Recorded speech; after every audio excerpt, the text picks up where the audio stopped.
He looked at me the way you look at a stain on an expensive tablecloth. Something to be removed, something beneath notice. Alexander Wolf stood in the center of that gilded room, surrounded by investors and aristocrats and old money that smelled like champagne and contempt.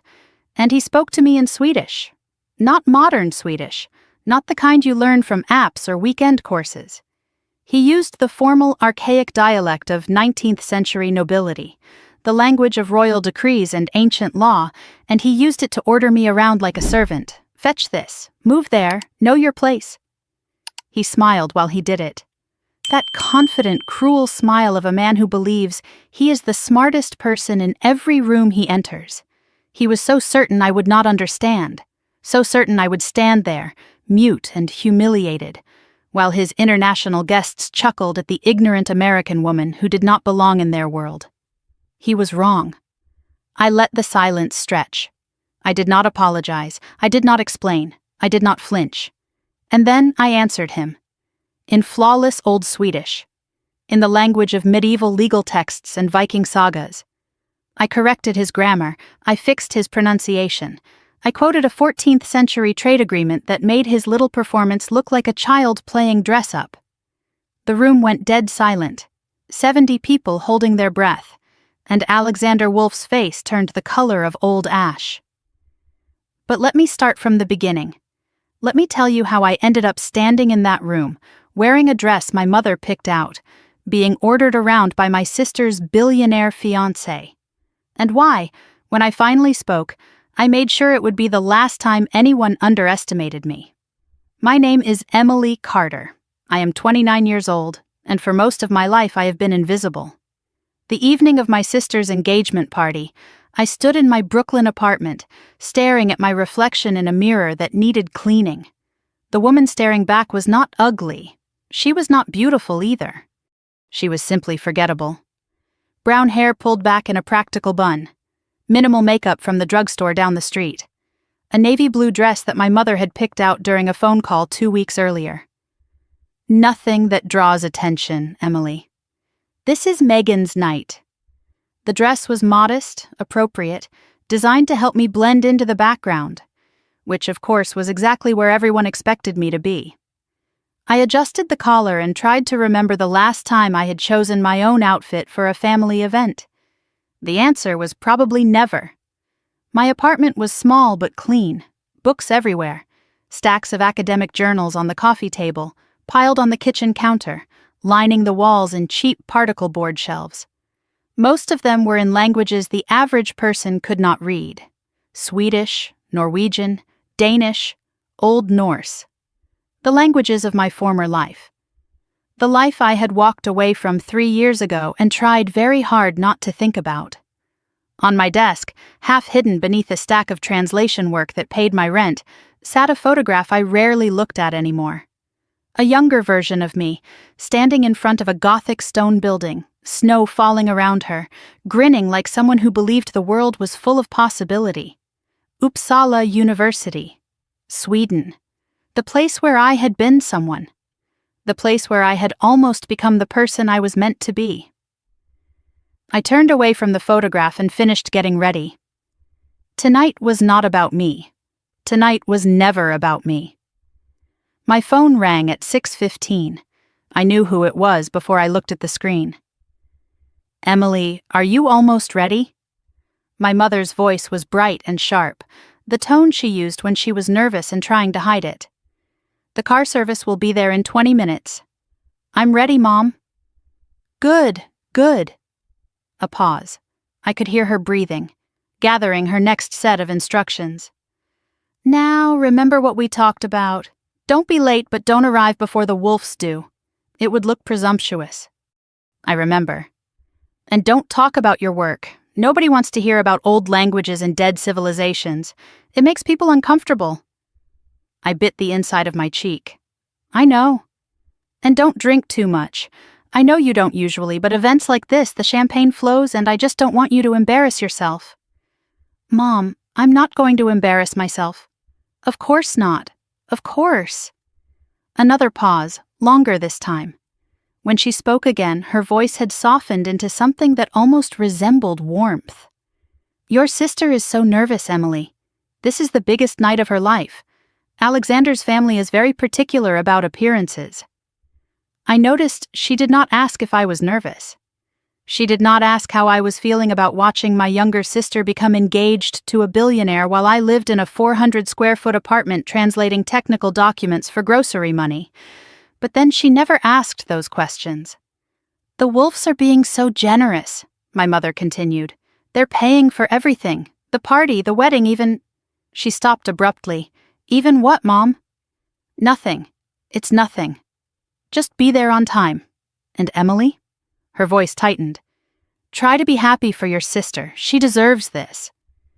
The line went dead before I could respond. I stood there for a long moment, phone in hand, staring at nothing. She deserves this. The implication hung in the air like smoke. Megan deserved happiness, success, a fairy tale ending. And me? I was just supposed to watch from the sidelines and be grateful I was invited at all. I set the phone down and walked to my bedroom, where an old photograph sat on the nightstand. Megan and me as children, maybe 8 and 5 years old, arms wrapped around each other, laughing at something our father had said. We had been so close then, inseparable. I was the quiet one who read too many books, and Megan was the golden child who lit up every room she entered. But we had loved each other fiercely, protectively, the way sisters do. When had that changed? I could not pinpoint the exact moment. It happened slowly, then all at once. Megan learned early that being pretty opened doors. I learned that being smart did not matter if no one was listening. By high school, we lived in different worlds. By college, we barely spoke. And then, 3 years ago, everything shattered completely. I closed my eyes, and the memory surfaced whether I wanted it or not. February in Uppsala. Snow falling outside my tiny apartment window. I was 6 months into my doctoral research, happier than I had ever been, finally becoming the scholar I had always dreamed of being. My advisor had just nominated me for the Geneva Fellowship, full funding for 5 years, the opportunity of a lifetime. And then Megan called. She was sobbing so hard I could barely understand her. "Mom is sick, really sick. I can't handle this alone. Please, Emily, please come home." I did not hesitate. I booked a flight that night. I left everything behind, my research, my fellowship, my future. I told my advisor I had a family emergency and withdrew from the program before he could talk me out of it. I did not even say goodbye to my colleagues, to the libraries I loved, to the life I had built. Megan needed me. That was enough. I came home to find my mother sick with pneumonia. Serious, but treatable. Not the emergency Megan had made it sound like. But by then it was too late. My position had been filled. My fellowship had been given to someone else. My life in Sweden had closed behind me like a door I could never reopen. 3 months later, my mother recovered. Megan recovered. And I stayed, picking up the pieces of a life I had never planned to live. Freelance translation work, a cramped apartment, the slow, grinding erasure of everything I had once been. I never asked Megan why she had panicked so badly, why she could not have handled a few weeks without me, why my sacrifice had been necessary. Some questions, I learned, were better left unasked. I put the photograph down and opened my laptop. If I was going to survive tonight, I needed to know what I was walking into. I typed Alexander Wolf into the search bar and watched the results populate. Forbes profiles, Bloomberg interviews, society page photographs. The man my sister was about to marry was 34 years old, heir to Wolf Capital, net worth estimated in the billions. He was known for hostile takeovers, aggressive negotiations, and what business journalists called visionary leadership. Every photograph showed the same face, handsome in a cold, calculated way. Dark hair, sharp jaw, eyes that looked like they were calculating your value before you finished shaking his hand. I scrolled through interviews, looking for something beneath the polished surface. "Success is about dominance," he had told one reporter. "If you are not winning, you are losing." Another article mentioned a lawsuit from a former assistant. Settled out of court. Records sealed. A financial blog whispered about SEC inquiries into his Nordic acquisitions, but nothing had been proven.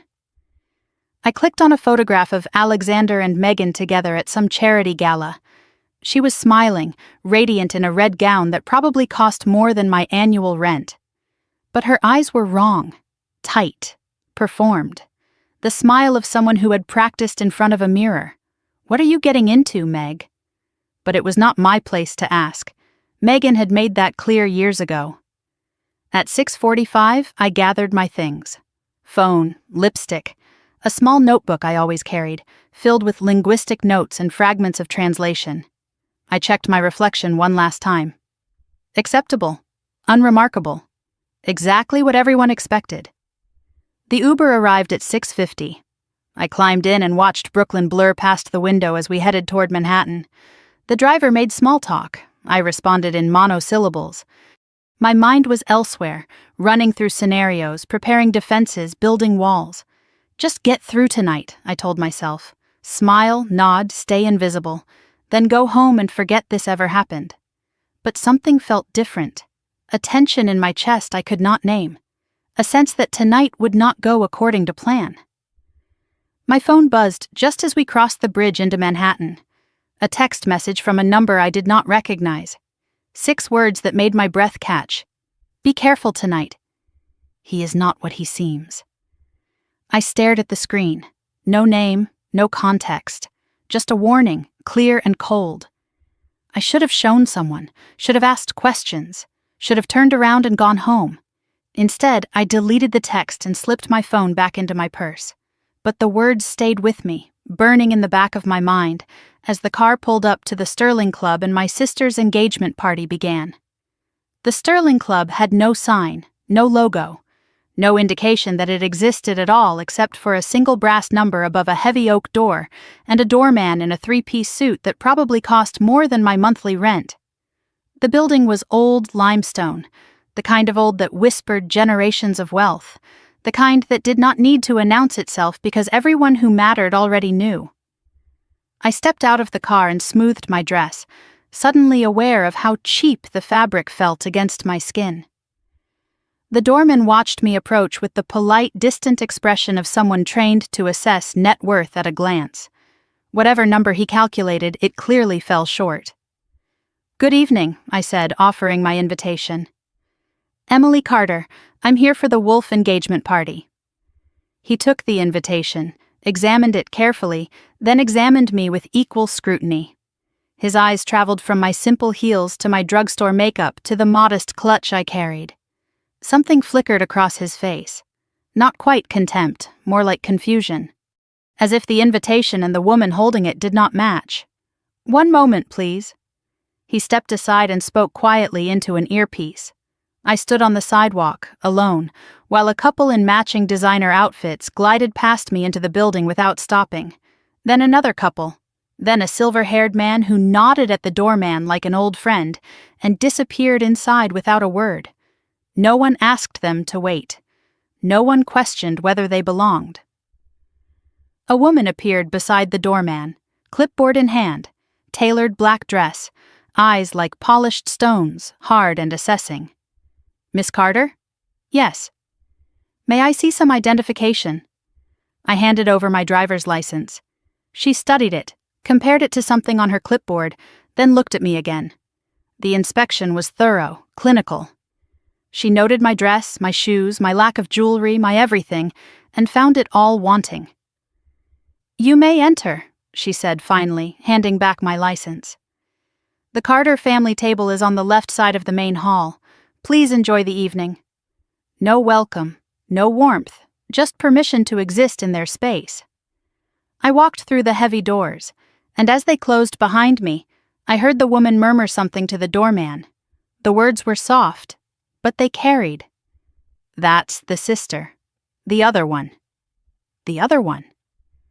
I filed the phrase away in the part of my mind where I kept all the small wounds, the paper cuts of a lifetime of being second best.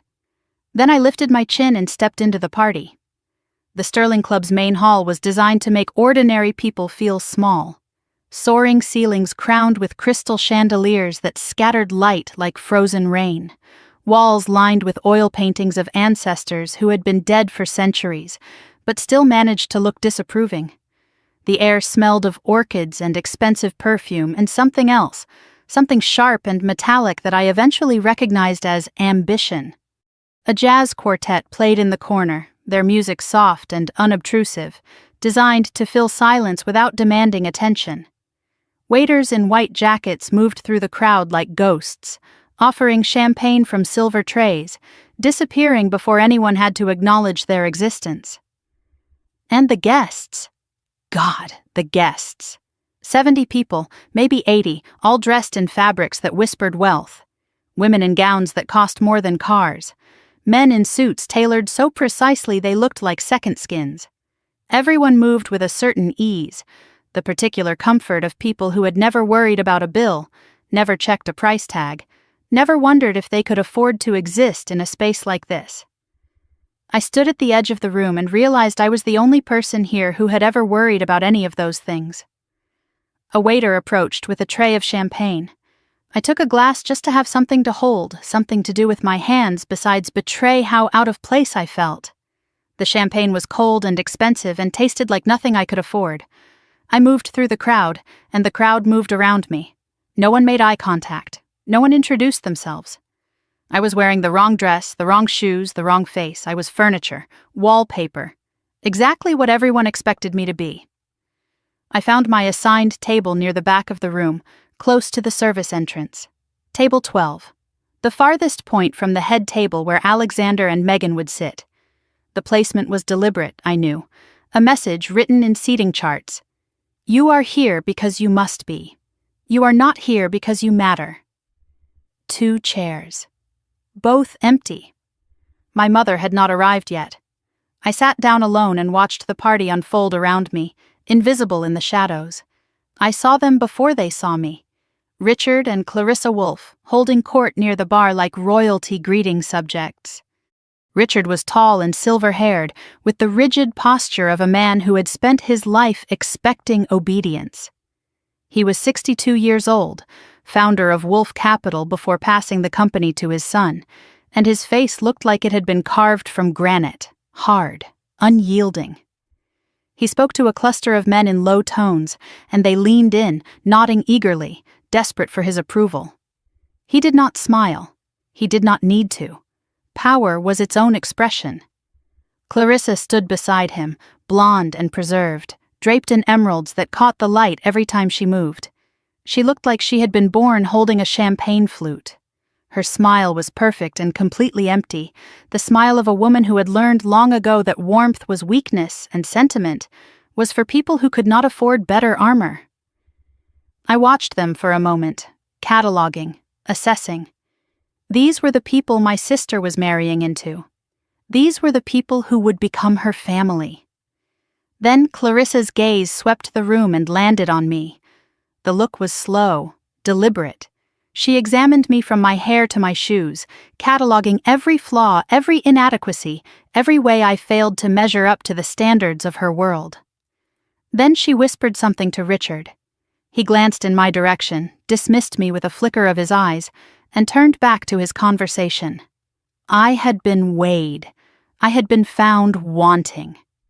And the judgment had taken less than 5 seconds. Clarissa raised her champagne glass in my direction. A mock toast. The kind of gesture that looks polite from a distance but feels like a knife up close. I did not react. I had practice at not reacting. I found Megan across the room, surrounded by guests, smiling and laughing and playing the role of the perfect bride-to-be. She was radiant. There was no other word for it. Ivory gown that hugged her figure. Hair swept up in an elegant twist. Diamonds at her throat that caught the light and threw it back in fragments. She looked like she belonged here, in this world of chandeliers and champagne and casual cruelty. She looked like she had been born for this. But I knew my sister. I knew the difference between her real laugh and her performed one. And the sound coming from her now was performance, pure and practiced and hollow. She saw me watching and excused herself from the group. Her smile stayed fixed as she crossed the room, but her eyes told a different story. Tight, strained. The eyes of someone holding something together by sheer force of will. "You came," she said when she reached me. "I wasn't sure you would." "I said I would. I'm here." We stood there, sisters separated by more than the 3 feet between us. I wanted to hug her. I wanted to ask if she was okay. I wanted to tell her she did not have to do this, any of this, that there were other paths, other choices, other lives. Instead, I said nothing. Because Megan had made it clear years ago that my opinions were not welcome, that my concerns were not needed, that the best thing I could do for her was stay out of her way. "Emily," her voice dropped, barely above a whisper, "I need you to do something for me tonight." "Anything." She hesitated. Her eyes flickered toward something across the room, someone I could not see. "Just stay in the background, okay? Don't draw attention. Alexander, he gets particular about things." "Particular how?" Her smile faltered for a fraction of a second. Just a crack, barely visible, but I saw it. I knew her too well not to see it. "Just trust me, please." Before I could respond, her gaze shifted over my shoulder. Her entire body changed, shoulders back, chin up, smile brighter, like a puppet whose strings had suddenly been pulled tight. She squeezed my hand, too hard, too desperate, the squeeze of someone drowning who had just spotted a piece of driftwood. "I have to go, we'll talk later." And then she was gone, swallowed back into the crowd, back to the performance, back to whoever had made her spine straighten with fear. I watched her go and felt something cold settle in my stomach. That squeeze. I knew that squeeze. It was the same one she had given me 3 years ago, right before the phone call that brought me home from Sweden. Something was very wrong. I scanned the room, trying to understand the dynamics I was swimming in. And that was when I noticed the international guests. A cluster of men and women near the windows, dressed expensively but simply, observing more than participating. European, I guessed from their bearing. Scandinavian, probably. They had the reserved manner of people from northern climates, the habit of watching and waiting rather than speaking first. Among them, one man stood out. He was older, late 60s, with silver hair and a posture that spoke of quiet authority. His suit was well made but understated, no flash, no show. While everyone else in the room performed, he simply watched, studied, calculated. His eyes swept the room and landed on me for a moment. Not the dismissive glance of Richard Wolfe or the contemptuous assessment of Clarissa. Something different. Curiosity, maybe. Recognition of something he had not expected to find. I looked away first, unsettled.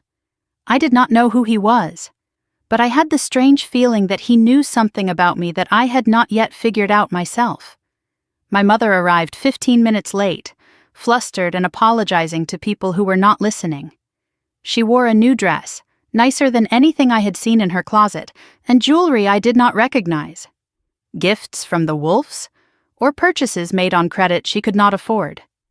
She spotted me at table 12 and made her way over, her smile too bright, her movements too quick. "Emily, thank God you're sitting down. I was worried you'd be wandering around bothering people." "Hello to you too, Mom."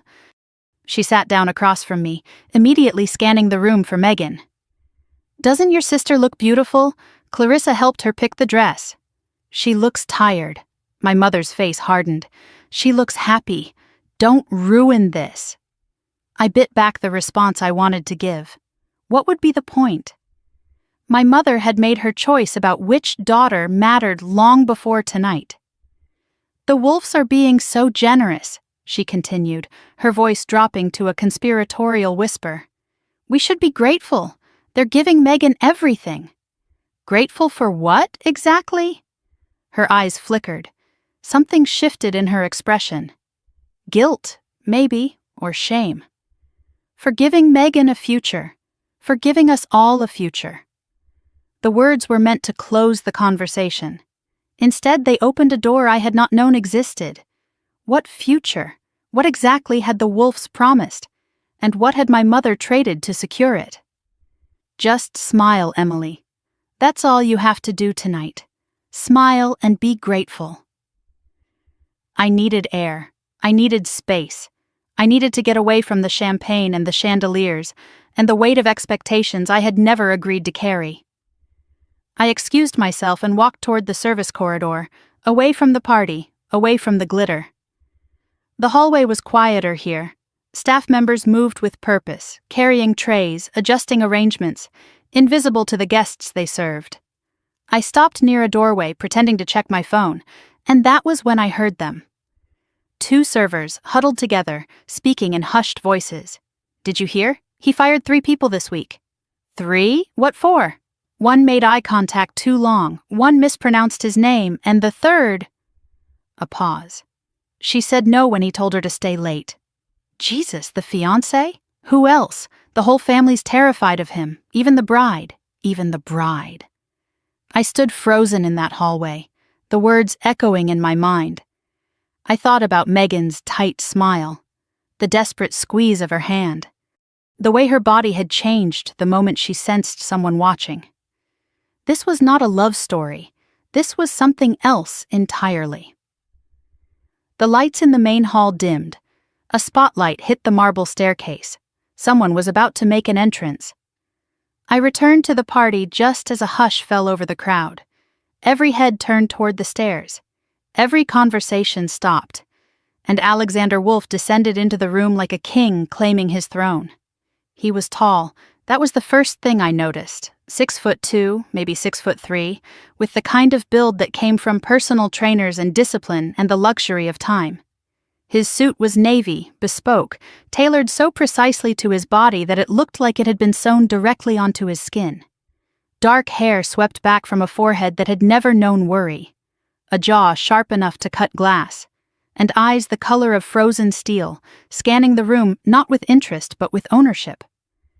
Alexander Wolf did not walk down those stairs. He descended, each step deliberate, measured, designed to make everyone watch. And everyone did watch. The room had gone silent, not with anticipation, but with something closer to obedience, the trained silence of subjects awaiting their ruler. He paused halfway down, letting the moment stretch, letting the spotlight linger, letting everyone absorb his presence. His smile was perfect and completely empty. The smile of a man who had learned early that charm was a weapon and wielded it accordingly. I stood at the edge of the room, invisible in the shadows, and studied him the way I studied ancient texts, looking for meaning beneath the surface, looking for the truth behind the performance. He was handsome, I could not deny that. Handsome in the way a predator is handsome. Beautiful and dangerous and utterly without mercy. The kind of face that graced magazine covers and haunted the nightmares of competitors. The kind of face that made promises it never intended to keep. He reached the bottom of the stairs and found Megan waiting for him. She stood perfectly still, smile radiant, posture flawless. He took her hand and raised it to his lips, kissing it with theatrical precision. The gesture was not affection. It was possession. He was not greeting his fiancée, he was claiming her. The room erupted in polite applause. Megan's smile never wavered, neither did the tension in her shoulders. I watched Alexander work the crowd, moving from group to group with practiced ease. He shook hands with investors, he laughed with old money, he charmed the wives and intimidated the husbands and left everyone feeling like they had been granted an audience with someone important. The performance was flawless. Seamless, the work of someone who had spent a lifetime perfecting the art of making people feel small while convincing them they should be grateful for the privilege. And then his eyes found me. It was brief. 2 seconds, maybe 3. His gaze swept the room like a searchlight and stopped on my corner, on my modest dress and my drugstore makeup and my everything that did not belong. Something flickered in his expression. Not curiosity, not interest. Assessment.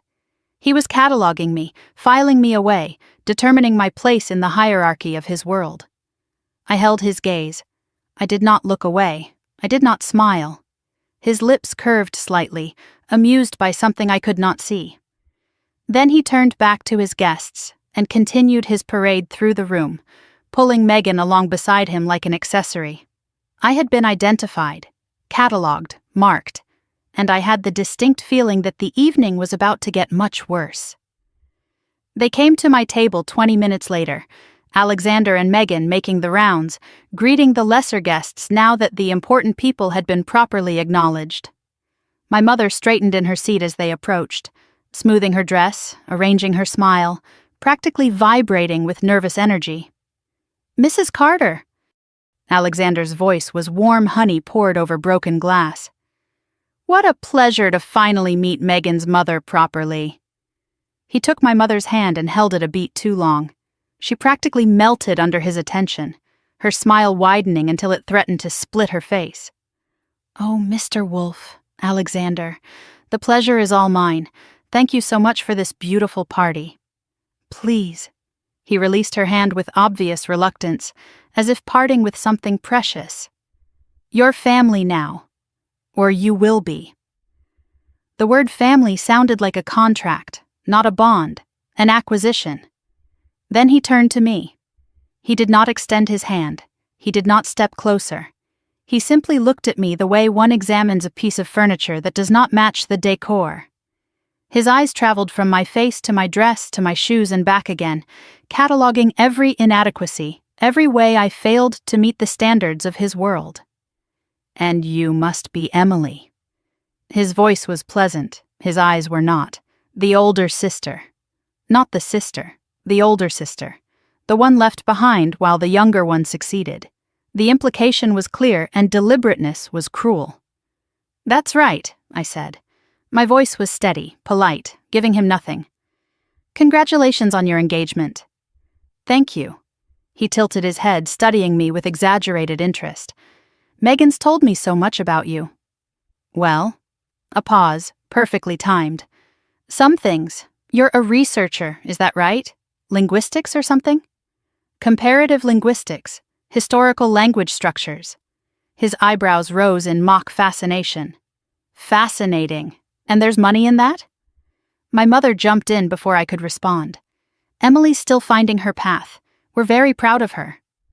The word proud sounded hollow, defensive, a shield raised against an attack that had already landed. Alexander's smile widened. "Of course you are." He looked at me a moment longer, savoring something I could not see.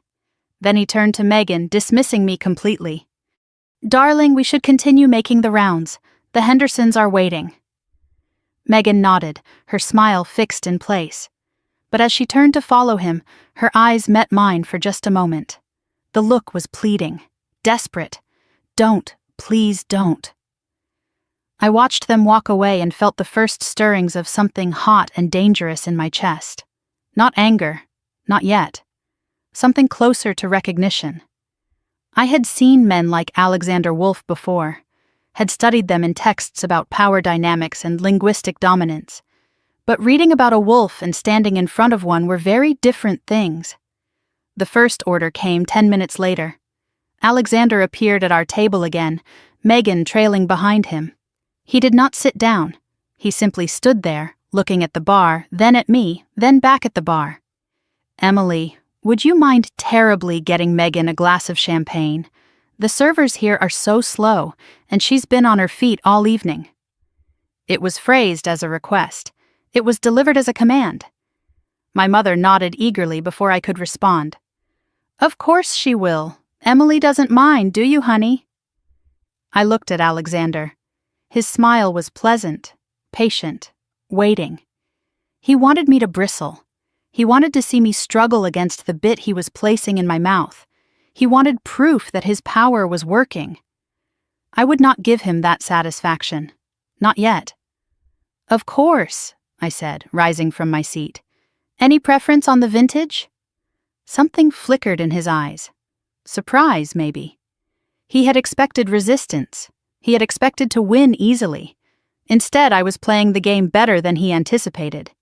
"Dealer's choice," he said. "I'm sure you'll manage." I walked to the bar, feeling his eyes on my back the entire way. The bartender was a woman about my age, tired around the edges, the kind of tired that comes from serving people who never see you. "Tough crowd tonight?" she asked as she poured 2 glasses of champagne. "You have no idea." I returned to the table and handed one glass to Megan. She accepted it with a small, grateful smile that did not reach her eyes. Alexander took the other glass from my hand, the one I had intended for myself. He did not ask. He simply took it, sipped, made a face. "A bit warm," he said. "But I suppose it's the thought that counts." He walked away without another word, pulling Megan with him. My mother leaned across the table, her voice an urgent whisper. "That went well. He seems to like you." I said nothing. My jaw ached from clenching. As Alexander walked away, I heard him murmur something to Megan. The words were soft, but they carried across the quiet table. "Your sister's quite the servant. We should keep her around for the wedding." Richard Wolfe found me 15 minutes later. I had barely sat down when he appeared, settling into the chair across from me without asking permission. He held a whiskey, swirling it slowly, not drinking. His presence was heavy, deliberate, the presence of a man accustomed to taking whatever space he wanted. "So," he said, "you're the academic one." "That's one way to put it." "Alexander mentioned you study dead languages." His voice was flat, assessing. "Seems like a waste of a sharp mind." "The past has a way of explaining the present." His eyes narrowed. Most people did not answer him back. Most people stammered and deflected and sought his approval. I was doing none of those things, and he did not know what to make of it. "What's your angle here, Emily?" "Excuse me?" "Everyone has an angle. Your mother wants security. Your sister wants status." He leaned forward, his gaze pinning me in place. "What do you want from my son?" I met his eyes without flinching. "Nothing. I'm here for my sister's engagement party, that's all." He studied me for a long moment, searching for the lie. Finally, he leaned back, something like respect flickering across his granite face. "I don't believe you, but I respect the answer." He stood, finished his whiskey in one swallow, and looked down at me with an expression that was almost a warning. "A word of advice. Don't get in Alexander's way tonight. He has important business and he doesn't tolerate distractions." He walked away before I could respond, leaving me with more questions than answers. Important business. At an engagement party. I filed the information away and watched him cross the room to join a cluster of guests near the window. The Scandinavian delegation. The silver-haired man I had noticed earlier. Richard's posture changed as he approached them. Aggressive, eager, trying too hard. The silver-haired man listened politely, nodded occasionally, and gave away nothing. Whatever Richard wanted from him, he was not getting it easily. Who was that man? And why did Richard Wolfe, who seemed to fear nothing, seem so desperate to impress him? The formal dinner began an hour into the party. Guests found their assigned seats. Conversations settled into the comfortable rhythm of wealth discussing wealth, and Alexander rose to deliver a toast. "Thank you all for being here to celebrate the most important night of my life." He stood at the head table, champagne raised, spotlight finding him like an old friend. Megan sat beside him, perfect and still, a beautiful statue. "I want to take a moment to acknowledge my future family." He gestured toward our table. Megan's wonderful mother, Patricia, who raised 2 daughters on her own after her husband's passing. Polite applause. My mother beamed. And her older sister, Emily. A pause. The pause was deliberate, theatrical, designed to create space for what came next. Emily is still finding herself, but we're hopeful marriage will inspire her too. Scattered laughter, some uncomfortable, some genuine, all cutting. I felt 70 pairs of eyes turn toward me, the quiet amusement of people who enjoyed watching someone lesser squirm. Clarissa raised her glass from across the room.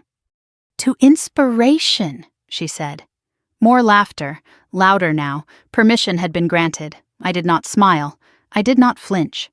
I raised my own glass, took a small sip, and set it down. My face was stone. My silence was louder than any response. Across the room I caught the silver-haired man watching me. He was the only person not laughing. His expression was unreadable, but he gave the slightest shake of his head. Not disappointment. Something else.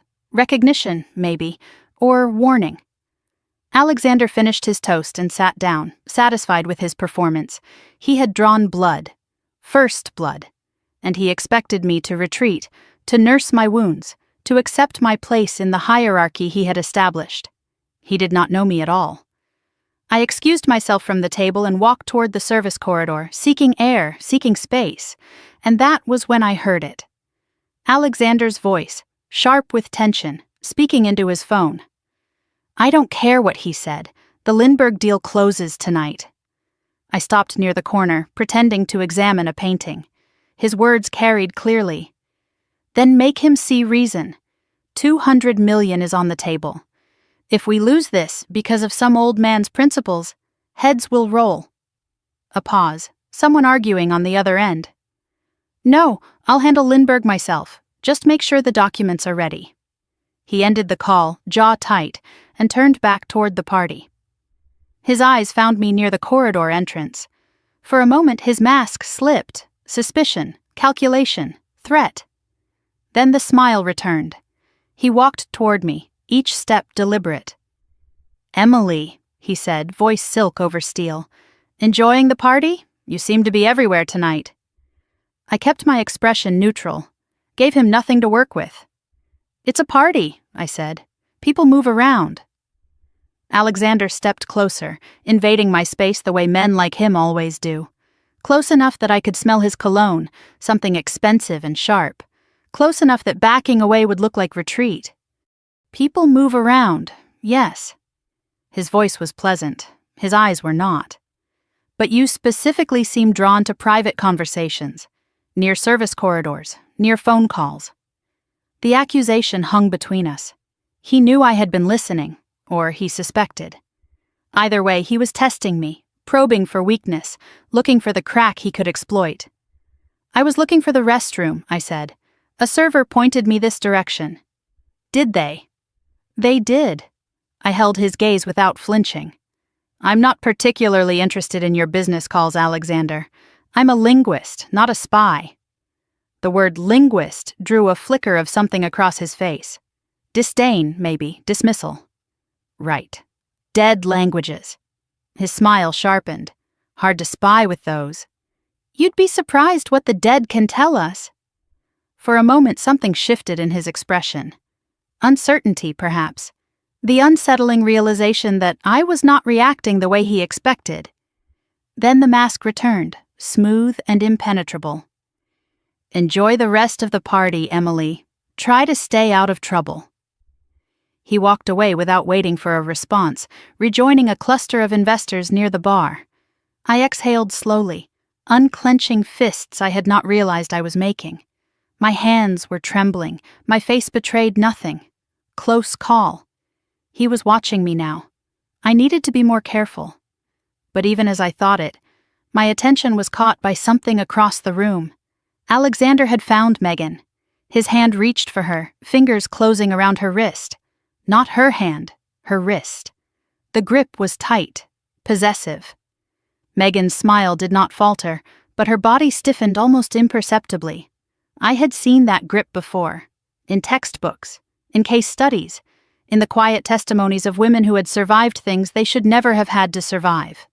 I spent the next 30 minutes watching them, not obviously. I moved through the party, accepted a fresh glass of champagne I did not drink, exchanged pleasantries with guests who looked through me. But my eyes kept returning to Alexander and Megan, tracking their movements, cataloging the patterns I was beginning to see. At first glance, they were the perfect couple. Beautiful, radiant, the kind of pair that graced society pages and inspired envy. But I had spent my life studying language, and body language was just another dialect. What I saw beneath the performance made my stomach turn. Alexander positioned Megan with a hand on her lower back, guiding, steering, controlling. When she laughed too loudly at a joke, his fingers pressed harder into her spine, and she quieted immediately. When she started to express an opinion, he interrupted smoothly to clarify what she meant, translating her words into something more acceptable. He controlled who she talked to, a subtle redirection here, a gentle pull there, moving her away from certain guests and toward others. When a young man complimented her dress with a little too much enthusiasm, Alexander stepped between them, ending the conversation with a cold smile and a proprietary arm around her waist. I watched him lean in to whisper something in her ear. Megan's face flickered, fear or shame crossing her features before she adjusted her posture. Later, another whisper. She changed how she was holding her champagne glass. Another whisper. She excused herself from a conversation she had seemed to be enjoying. Each correction was invisible to casual observers. The kind of thing you could explain away if you wanted to. He is just attentive. He is just protective. He just wants what is best for her. But I saw them. All of them. The constant, relentless micro-adjustments. The training of a woman who was slowly forgetting how to exist without permission. This was not love. This was not even partnership. This was control so thorough it had become invisible, woven into every interaction, every gesture, every breath. And Megan, my brilliant, vibrant, stubborn little sister. She was disappearing inside it, becoming a performance of a person instead of a real one. I had to talk to her, alone. The opportunity came 20 minutes later when Megan excused herself to the restroom. I waited 30 seconds, then followed. The ladies' room was marble and mirrors, soft lighting and the smell of expensive hand soap. Megan stood at the sink, staring at her reflection. Her mask was down. Without an audience, she looked exhausted, hollowed out. A woman running on empty. "Meg!" She startled, saw me in the mirror, and the mask slammed back into place. Smile bright, posture perfect. "Emily, are you having a good time? The food is amazing, isn't it? We need to talk." Her smile tightened. "About what?" "Everything's fine." "No." I stepped closer. "It's not." Silence stretched between us. In the mirror, I watched her reflection war with itself. The performance versus the truth. The lie versus the breaking. "I've been watching you all night," I said. Watching him. "Watching what?" Her voice went sharp, defensive. "A man who loves me? A man who controls you." The words came out harder than I intended. He corrects how you stand, how you laugh, who you talk to. He tells you what to say and how to say it. That's not love, Megan. That's ownership. He's protective. There's a difference. There's really not. Her hands gripped the marble counter. Her knuckles went white. "You don't understand." Her voice dropped, cold and cutting. "You've never understood." "Then help me understand. What happened to you? When did you become this?" "Nothing happened to me." She whirled to face me, eyes blazing. "I fell in love with a successful man. I'm getting everything I ever wanted. The life, the security, the future. Everything you could never give me." "I'm not talking about money, Meg. I'm talking about the way you flinch when he looks at you, the way you perform instead of exist. The way you're so afraid of making a mistake that you've forgotten how to be a real person." Tears welled in her eyes. For a moment I thought I had reached her. Then her face hardened. "You're jealous. You've always been jealous." The accusation landed like a slap. "I'm not jealous, I'm scared. For you." She laughed, a brittle, broken sound. "Scared? I'm fine. I'm better than fine. I'm about to marry a billionaire. What are you about to do, Emily? Publish another paper no one will read? Translate another document that nobody cares about?" The words were designed to wound. They did. "If you ever need me," I said quietly, "I'm here, no matter what." Megan turned back to the mirror, adjusting her hair with trembling fingers. "I don't need you. I never did." She walked out without another word, leaving me alone with the marble and the mirrors and the terrible truth settling into my bones. I leaned against the counter and let the memory come. 3 years ago. Uppsala, Sweden, the happiest time of my life. I was 6 months into my doctoral research, studying medieval Scandinavian legal texts, spending my days in libraries that smelled of old paper, and my nights in a tiny apartment overlooking snow-covered streets. My advisor, Professor Eriksson, had called me one of the most promising scholars in a generation. I had just been nominated for the Geneva Fellowship, the most prestigious research grant in my field. 5 years of full funding, the opportunity of a lifetime. I was becoming the person I had always been meant to be. And then Megan called. It was February, snow falling outside my window, a perfect, quiet evening. I was reviewing a 14th century manuscript when my phone rang. Megan's number. I answered expecting gossip, sister talk, the usual. Instead, I heard sobbing, hysterical, gasping sobs that made my blood run cold. "Emily, I need you. Please, please come home." "What happened? Meg, talk to me. I can't do this alone. Mom is sick, really sick, and I can't handle it. Please." I did not hesitate. Not for a second. I booked a flight that night, packed one bag, left everything else behind. I emailed my advisor, told him I had a family emergency and needed to withdraw from the program. I did not wait for his response. I did not say goodbye to my research, my colleagues, the future I had worked so hard to build. Megan needed me. That was enough. I came home to find my mother sick with pneumonia. Serious, but treatable. Not the emergency Megan had made it sound like. But by then, it was too late. My position had been filled. My fellowship had been given to someone else. My life in Sweden had closed behind me like a door that would never reopen. 3 months later, my mother recovered. Megan was fine. And I stayed, trapped in a life I had never planned, picking up the pieces of someone I used to be. Standing in that bathroom now, I let myself wonder for the first time. Did Megan really need me that badly?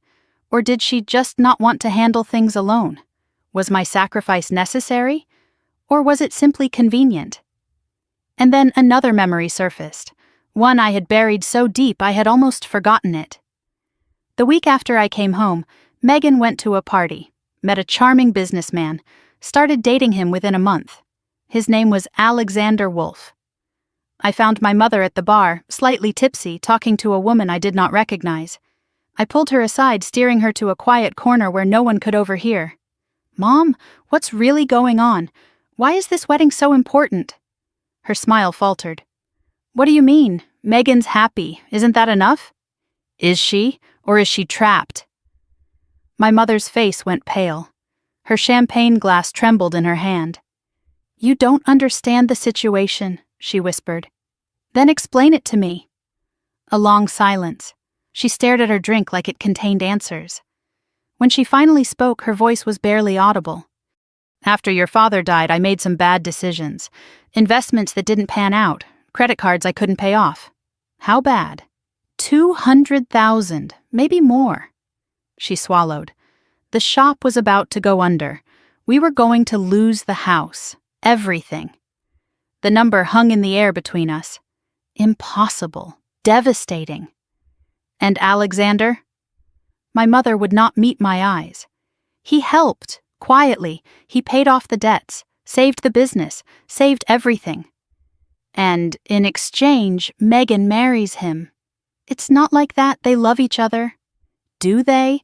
Or does Megan feel like she can't say no? Like she owes him? Like we all owe him? My mother's silence was answer enough. "He owns you," I said slowly, the truth crystallizing with terrible clarity. "He owns all of you, and Megan is the payment." My mother's eyes filled with tears. I didn't have a choice. There's always a choice. You just didn't like the other options. She grabbed my arm, her grip desperate. "Please don't ruin this. If Alexander pulls out now, we lose everything. The house, the shop, everything. Megan knows what she's doing. She agreed to this." I pulled away from her grasp and walked toward the windows, needing distance, needing air. My mind was spinning. The debt, the control, the trap. Megan had not just fallen in love with a billionaire, she had been sold to one. And my mother, our mother, had brokered the deal. I thought about the 3 years I had sacrificed, the fellowship I had abandoned, the future I had surrendered for a family that had never valued me. I had given up everything for them, and they had sold my sister to pay off credit card debt. Something shifted inside me, something cold and clear and certain. I could walk away, get through tonight, go home and pretend none of this was my problem. That was what they expected, what they wanted, but Megan was my sister, my baby sister. The girl who used to crawl into my bed during thunderstorms because she was afraid of the lightning. The girl who had held my hand at our father's funeral because she knew I would not cry in front of anyone else. I would not let her drown in a golden cage, not without a fight. I turned back toward the party and found Henrik Lindberg standing a few feet away, watching me with quiet intensity.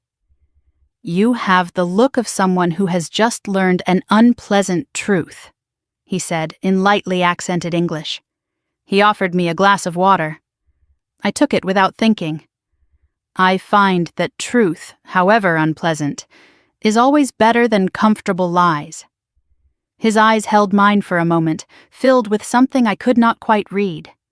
Then he nodded once and walked away, rejoining the Scandinavian delegation. His words stayed with me. And so did the question. What did he know that I did not? The party transitioned from cocktails to formal dinner with the smooth precision of old money ritual. Guests moved toward their assigned tables in a choreographed dance of status, each placement a statement about where they stood in the hierarchy of Alexander Wolf's world. I found my seat at table 12, tucked into the far corner of the room, close enough to the kitchen entrance that I could hear the clatter of dishes and the urgent whispers of servers.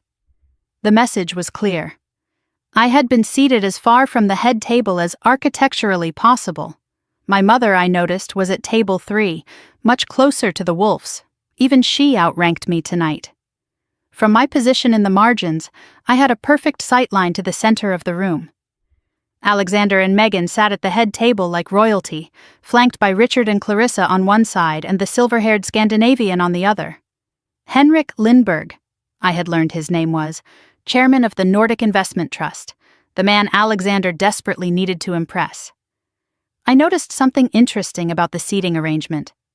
Lindberg had been placed next to Megan, not Alexander. A deliberate choice, perhaps, to showcase the beautiful fiancé. But Alexander kept glancing at the older man, seeking approval that never seemed to come. Lindberg's expression remained politely neutral, giving away nothing. My tablemates were a motley collection of afterthoughts. A young couple, the husband some kind of junior associate at a firm I did not recognize, his wife nervous and overdressed, an elderly aunt whom no one had spoken to all evening, and one empty chair that seemed to emphasize how little anyone wanted to be at this table. The junior associate leaned toward his wife and whispered something. His voice carried more than he intended. "That's the sister. The unsuccessful one." I pretended not to hear. I was becoming skilled at that. The empty chair beside me was suddenly occupied. A woman slid into it with the practiced grace of someone accustomed to late entrances. Late 30s, sharp eyes, a designer suit that whispered power rather than screamed it. "You must be Emily," she said, extending her hand. "I'm Victoria Chen. I work with the Wolfs. Mind if I join you?" Her smile was warm, but I sensed calculation beneath it. Lawyers always had that quality, and everything about her said lawyer. The precise handshake, the assessing gaze, the way she positioned herself to observe the entire room while appearing focused on me. "Please," I said. "It seems you already have." She laughed, a genuine sound that surprised me. "Fair point. I'm not great at asking permission. Occupational hazard." A waiter appeared, and Victoria ordered wine with the easy confidence of someone who knew exactly what she wanted and expected to receive it. Then she turned her attention back to me, her gaze thoughtful. "So, you're the linguist. Megan mentioned you. Said you were the smart one in the family." I blinked. "Megan said that?" "She talks about you more than you might think. Always Emily would know this, or Emily studied that." Victoria shrugged. "I think she admires you." The words did not match Megan's coldness in the bathroom. But then, people rarely showed the same face to everyone. "Sisters are complicated," I said carefully. "Aren't they?" Victoria's eyes flickered to the head table, where Alexander was leaning close to Megan, whispering something that made her smile tighten. "Can I give you some advice? Unsolicited but well-intentioned." "I'm listening." Her voice dropped. Alexander doesn't like being outshone, especially not by family members who aren't useful to him. And you're telling me this because? Victoria's gaze met mine, something unreadable in her expression. Because I've seen what happens to people who embarrass him, and I'd rather not see it happen to you. The warning was specific enough to be meaningful, vague enough to be deniable. I filed it away alongside everything else I was learning about Alexander Wolf. You work for the Wolfs, I said. Why warn me? Victoria smiled, but it did not reach her eyes. Let's just say not everyone who works for a family agrees with everything that family does. She turned to her menu, conversation closed. But before the silence could settle, she added something that made my pulse quicken. By the way, the Swedish gentleman, Lindberg, he asked about you earlier. Wanted to know if you'd studied in Scandinavia. I stared at her. How would he know to ask that? Victoria shrugged. No idea, but he seemed very interested in the answer. The formal toasts began before I could process what she had told me. Dinner service paused, and Alexander rose from his seat, champagne glass in hand. The room fell silent with trained obedience. Thank you all for being here to celebrate the most important night of my life. His voice carried easily, warm and confident, the voice of a man accustomed to commanding attention. He pulled Megan close, his arm around her waist like a claim of ownership. I'm the luckiest man alive to have found a woman like Megan. She's everything I ever wanted. Beautiful, graceful, perfect in every way. I listened to him describe my sister, noting what he praised. Her beauty, her grace, her perfection. Not once did he mention her intelligence, her dreams, her independence. Every compliment was about what she gave him, what she added to his image, what she contributed to his brand. She makes me look good. She understands my needs. She knows her role. Megan sat beside him, smiling, nodding, a beautiful accessory to his performance. Of course, I must thank her family for raising such a remarkable woman. Alexander gestured toward our section of the room. Her wonderful mother, Patricia, whose strength and sacrifice have been an inspiration to us all. My mother beamed, not hearing the condescension beneath the praise. Then Alexander's eyes found me. The pause that followed was theatrical, deliberate, a silence designed to sharpen whatever blade came next. And to Emily, Megan's older sister. The room waited.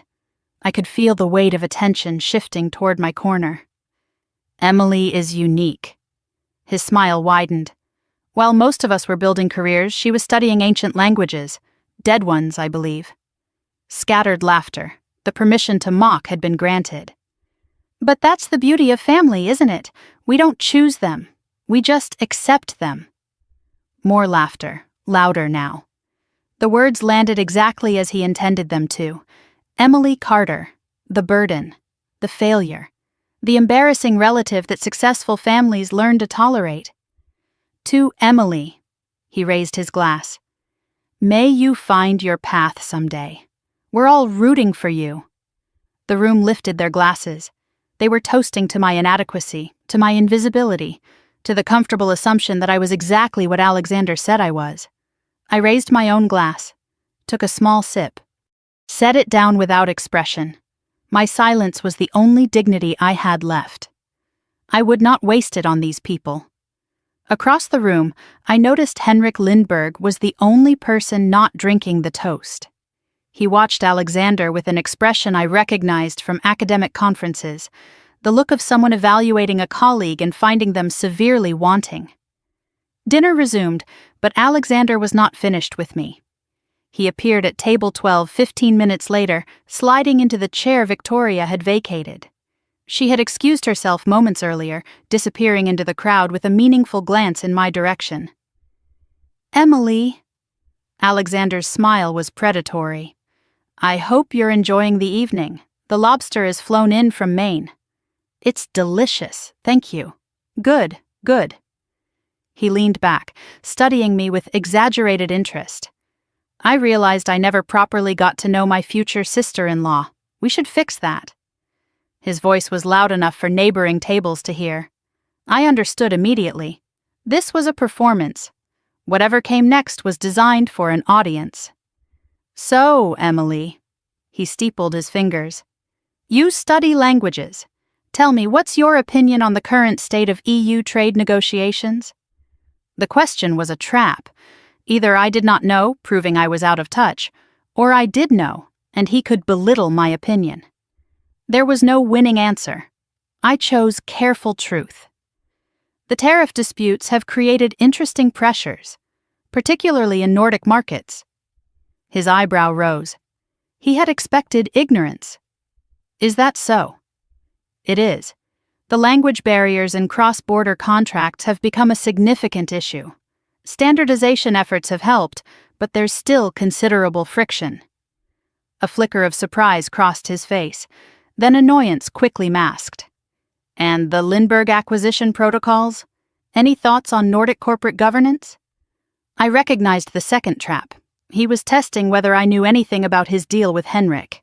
I played dumb. "I'm afraid corporate law isn't my specialty. I study historical texts, not modern contracts." Alexander smirked. "Of course. Hard to make money from medieval poetry. Hard to make meaning from balance sheets." The smile froze on his face. A few guests at nearby tables exchanged glances. I had answered back. That was not supposed to happen. "You're very careful with your words," he said slowly. "I'm a linguist. Words are all I have." He studied me for a long moment, trying to find the crack, the weakness, the angle he could exploit. Finding none, he rose from his seat. "There's more to you than Megan mentioned. I'll have to keep a closer eye on you." It was meant as a compliment. It sounded like a threat. He paused before walking away. "One more question. Do you speak any living languages, Emily? Or just the dead ones?" His tone was casual. His eyes were calculating. He was planning something. "A few," I said. "Nothing impressive."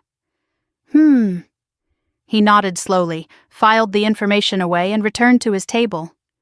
I watched him go and felt the weight of what was coming settle onto my shoulders. Henrik Lindbergh appeared at my table 10 minutes later. He moved quietly for a man of his age, arriving beside my chair before I noticed his approach. He held a champagne glass loosely, more prop than beverage. "May I?" He gestured to the empty seat. "Please." He sat with the ease of someone who had occupied boardrooms and palaces and never felt out of place in either. His eyes were sharp, assessing, but without the cruelty I had seen in Alexander's gaze. "That was quite a performance," he said. "His or mine?" A ghost of a smile. "Both, actually, but I was referring to his. He enjoys making people feel small. It's a curious trait in someone who wants to be seen as large." I said nothing. I was not sure if this was a test. "You studied in Scandinavia," Lindbergh continued. It was not a question. "Uppsala, yes?" My heart stuttered. "How did you know that?" "I make it my business to know things, especially about people who interest me."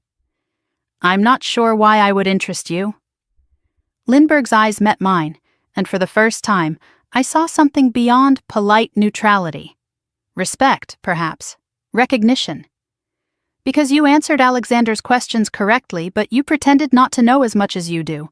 That kind of strategic humility is rare." He paused. "And valuable." He switched languages without warning. Swedish, casual and conversational, a question about the university and my time there. I hesitated. If I answered fluently, I revealed myself. If I pretended ignorance, I lied to a man who clearly already knew the truth. I chose the middle path. "My Swedish is rusty. It's been 3 years." Lindbergh nodded slowly. 3 years. Uppsala, the linguistics program. You left suddenly." His voice softened. "I remember hearing about it." "You remember hearing about a student who dropped out?" "I remember hearing about a student who was going to change the field. And then she vanished." The words hit me like a physical blow. Someone had noticed. Someone had remembered. After 3 years of invisibility, someone had actually seen what I had lost. Lindbergh rose from his seat. "We should talk more, Emily Carter. But not here, not with so many ears." He placed something on the table. A business card, simple and elegant, cream-colored stock, black typography. "If you ever want to finish what you started, call me." He walked away before I could respond, leaving me with a card that felt heavier than paper should. I looked at it. Henrik Lindbergh, Chairman, Nordic Investment Trust. Below the printed text, handwritten in precise script, 2 words that made my throat tight. Uppsala remembers. I slipped the card into my purse just as Alexander's voice cut across the room. "Henrik, we should discuss the final terms." Lindbergh did not turn around. He simply raised one hand in a dismissive wave and kept walking toward the Scandinavian delegation. Alexander's face flushed red. For the first time all evening, I saw something crack in his perfect composure. He had been dismissed, publicly, by the man he needed most.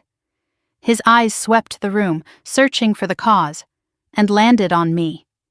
The calculation in his gaze sharpened into something darker. Megan appeared beside my table, breathless and urgent. "What did you say to Lindbergh?" "Nothing. He came to me." "Alexander is furious. He thinks you're sabotaging the deal." "I don't even know what the deal is." Megan grabbed my wrist, her grip tight with desperation. "It doesn't matter what's true. It matters what he believes. Please, Emily, just stay invisible for the rest of the night." She was gone before I could respond, pulled back into Alexander's orbit by invisible strings. I watched her go and felt the atmosphere shift around me. Alexander stood near the head table, speaking to his father in low, urgent tones. Richard's face was grim. Both of them kept glancing in my direction. A decision had been made. I could feel it in the air like the pressure before a storm. Alexander raised his glass, calling for attention. The room quieted. "Before dessert, I thought we might have some entertainment." His eyes found mine across the crowd. The smile on his face was sharp and hungry. "I've been so impressed by my future sister-in-law's linguistic talents. Perhaps she'd indulge us with a demonstration." The trap was set. The room turned to look at me, and I realized with sudden, crystalline clarity that this was the moment I had been waiting for. Not to hide, not to deflect, but to show them exactly who I was. The room shifted its attention to me like a spotlight finding its target. 70 pairs of eyes, champagne glasses frozen halfway to lips, conversations dying mid-sentence. Alexander stood at the center of the room, ringmaster of his own circus, smiling the smile of a man who had already won. "I hope everyone is enjoying the evening," he continued, his voice warm and carrying. "But I thought we might add some intellectual stimulation to the proceedings." He gestured toward me with an expansive wave. "My future sister-in-law, Emily, is a linguist. She studies dead languages, ancient texts, medieval poetry, that sort of thing." A few polite chuckles rippled through the crowd. The setup was working. He was framing the narrative before I could speak a word. "Now, I've always believed that language is the mark of true sophistication. Don't you agree, Henrik?" He turned toward Lindbergh, seeking validation. The older man offered nothing but a neutral nod, giving Alexander no ammunition and no support. Alexander pressed on, undeterred. "I myself studied Swedish during my time in Stockholm. 3 months of intensive immersion. Quite rigorous."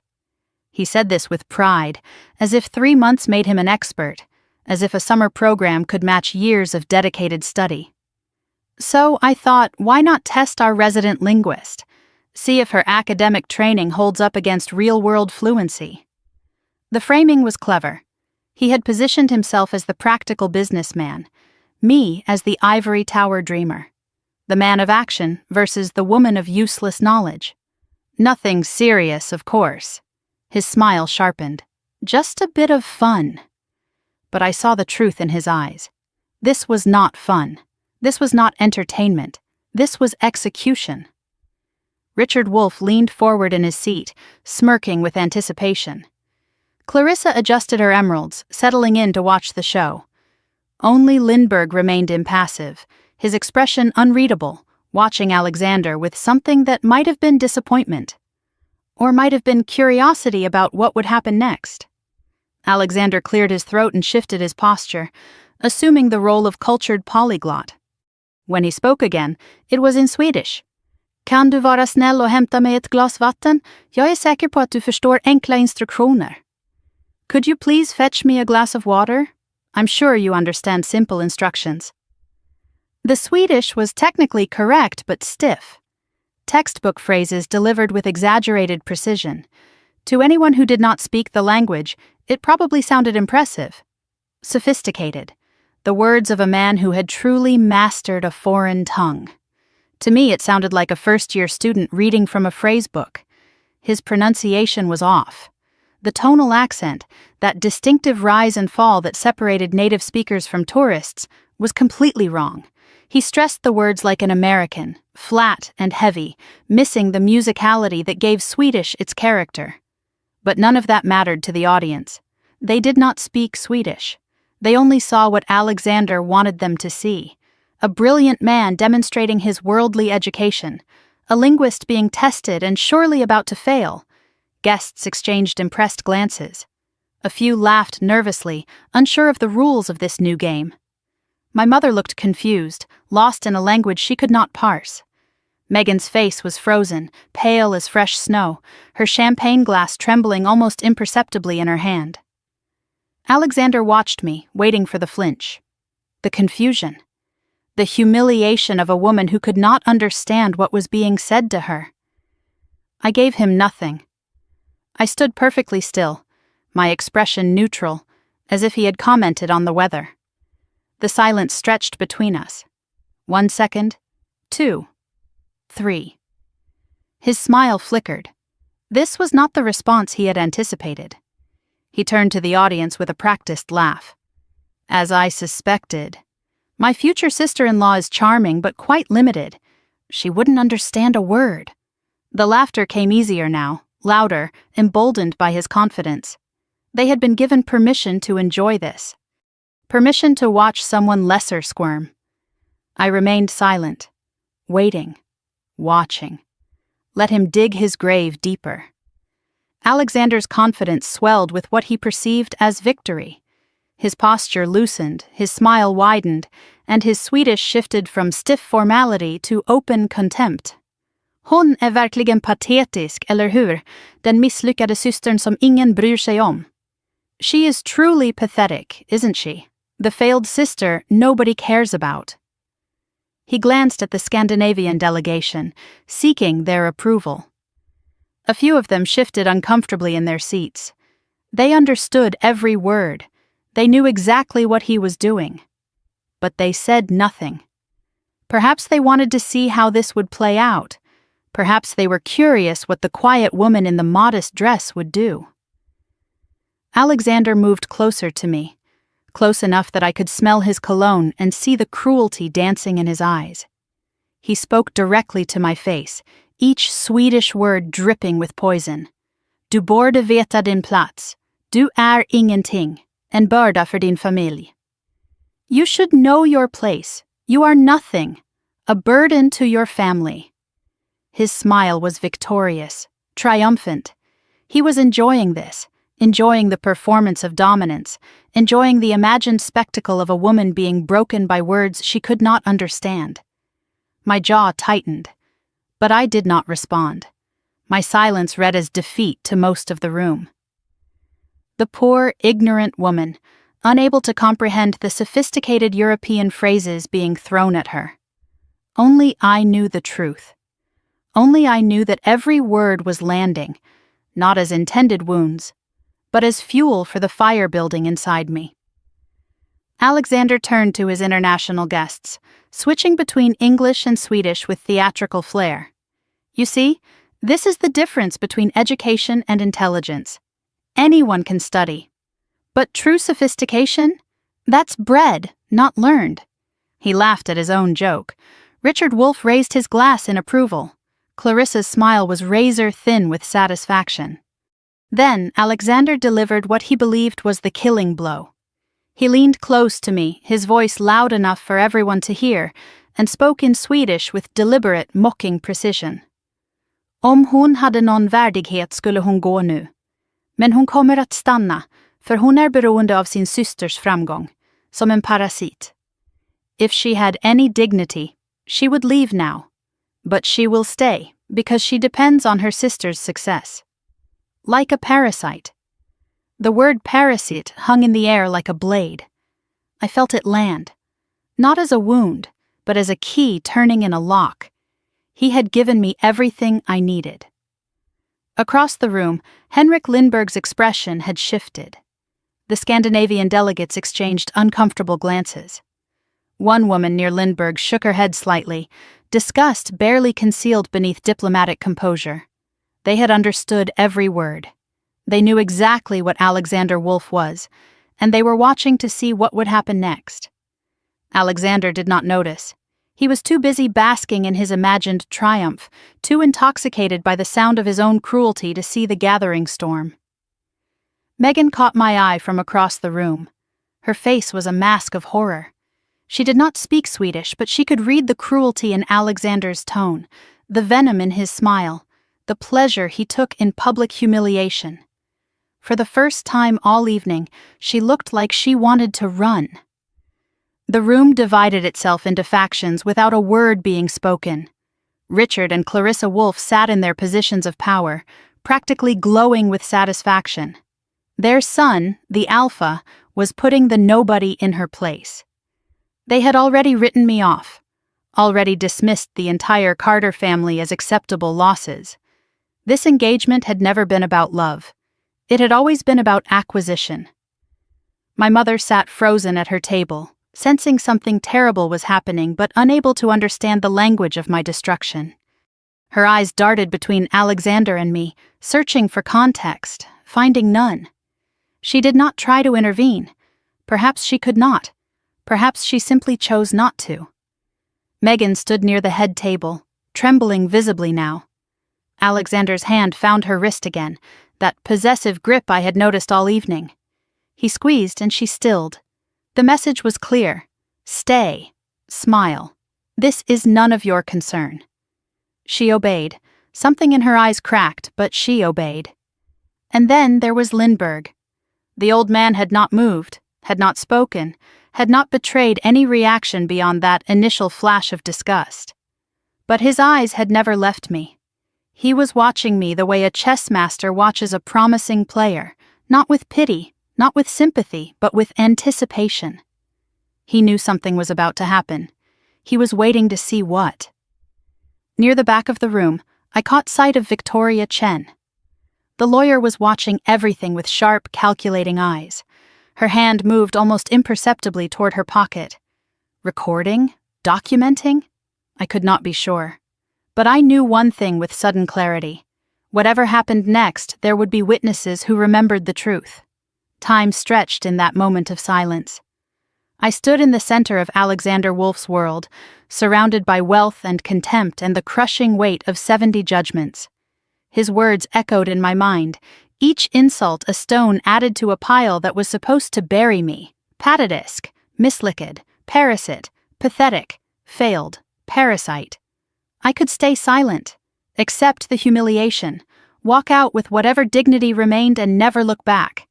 That was what they expected, what they wanted, the invisible sister, finally proving she deserved her invisibility. But I thought of Megan's trembling hands, of my mother's complicity, of the 3 years I had lost, the fellowship I had surrendered, the life I had sacrificed for a family that had never valued me. I thought of Uppsala, of Professor Erickson and the medieval texts and the snow falling outside my tiny apartment window, of the person I had been before that phone call shattered everything. I thought of who I wanted to be when this night was over, and I made my choice. A strange peace settled over me. The fear drained away. The doubt evaporated. What remained was clarity, crystal, cold, absolute. I knew exactly what I was going to do. I had known all night. I had just been waiting for the right moment. This was the right moment. I drew a slow, deliberate breath.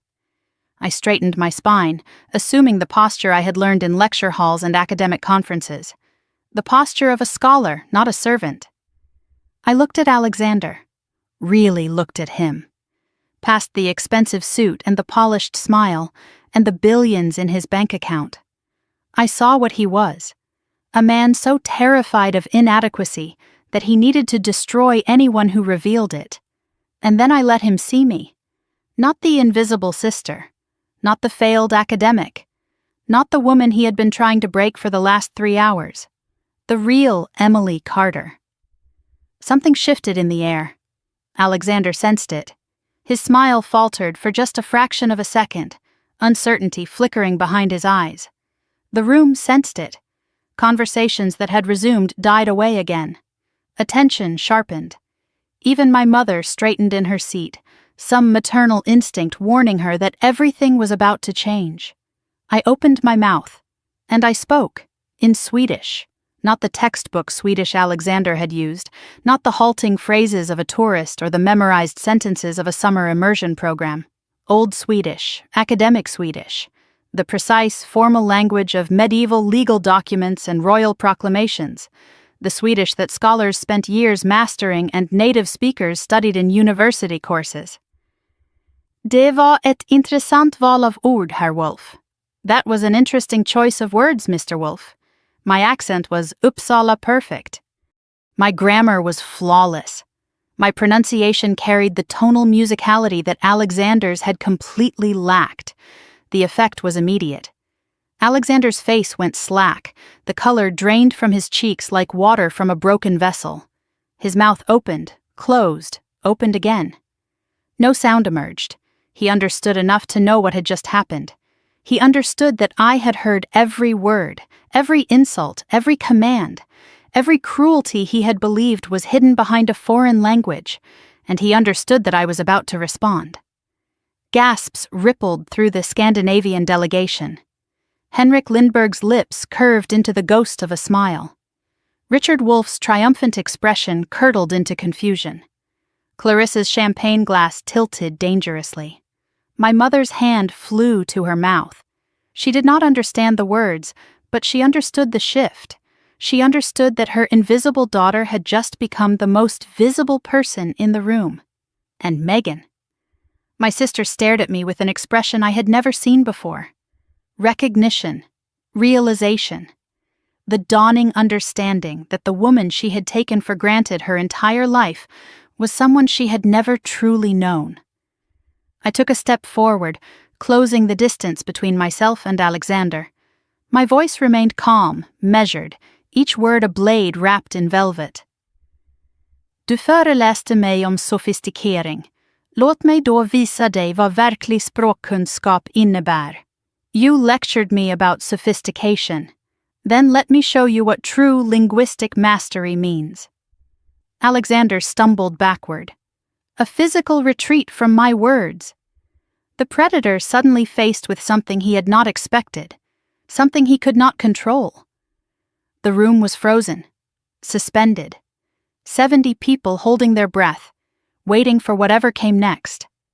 I paused, letting the silence build, letting the weight of the moment press down on Alexander's shoulders, letting him understand that his humiliation was only beginning. And then, in a voice that carried to every corner of that gilded room, I delivered the first real blow. Du sa att jag inte förstod ett ord. Tillåt mig att korrigera dig. På 3 språk om du föredrar. You said I wouldn't understand a word. Allow me to correct you. In 3 languages, if you prefer. I smiled. It was the first time I had smiled all night. It was terrifying. I began with his grammar. Du använde fel verbform, I said, my Swedish flowing like water over stones. Förstår i detta sammanhang kräver konjunktiv. En form du uppenbarligen aldrig lärde dig. You used the wrong verb form. Understand in this context requires the subjunctive, a form you clearly never learned. The correction was surgical, precise, delivered without emotion, without anger, without any of the venom he had poured into his own words. I was not attacking him. I was educating him. And that was infinitely worse. Alexander's jaw tightened. His eyes darted around the room, searching for an anchor, finding none. He was trying to process what was happening, trying to keep up with words that moved faster than his 3 months of intensive immersion had prepared him for. I continued, shifting to his pronunciation. Och din tonaccent är helt fel. Du betonar orden som en amerikan som läst en frasbok på flygplanet. And your tonal accent is completely wrong. You stress the words like an American who read a phrasebook on the airplane. A ripple of sound moved through the Scandinavian delegation. Not quite laughter, something between recognition and vindication. The sound of people who had been forced to listen politely to Alexander's mangled Swedish all evening, and were finally hearing it named for what it was. Henrik Lindberg's eyebrows rose slightly. Not amusement, respect. The acknowledgement of expertise, recognizing expertise. Alexander's face cycled through colors. Red with embarrassment, white with shock. Then a mottled purple as the humiliation began to sink beneath his skin. But I was not finished. Du kallade mig parasite, I said, letting the word hang in the air between us. Et intressant ordval. You called me parasite. An interesting word choice. I paused, gathering the threads of knowledge I had spent years weaving together. This was the moment. The deep cut. I fornsvenska juridiska texter användes det ordet för att beskriva adelsmän som levde på böndernas arbete. Män som tog utan att ge, som konsumerade utan att producera, som trodde att deras börd gav dem rätt att förakta dem som faktiskt byggde samhället. In old Swedish legal texts, that word was used to describe noblemen who lived off the labor of peasants, men who took without giving, who consumed without producing, who believed their birth entitled them to despise those who actually built society. I let the historical reference land, let the irony sink its teeth into him. Ironiskt, eller hur? Ironic, isn't it? Alexander had no response. He could not respond. He did not even understand the full depth of what I had said. But the Scandinavians did. They understood perfectly. And from their expressions, they appreciated the precision of the blade I had just slipped between his ribs. One of the Swedish delegates leaned toward another and whispered something. I caught the word Uppsala. They were connecting the dots. They were beginning to understand who they were really looking at. I did not announce my credentials. I did not need to. I simply demonstrated them. Om du verkligen vill diskutera språklig sophistikering, I continued, shifting into a more complex register, using constructions that no summer immersion course would ever teach.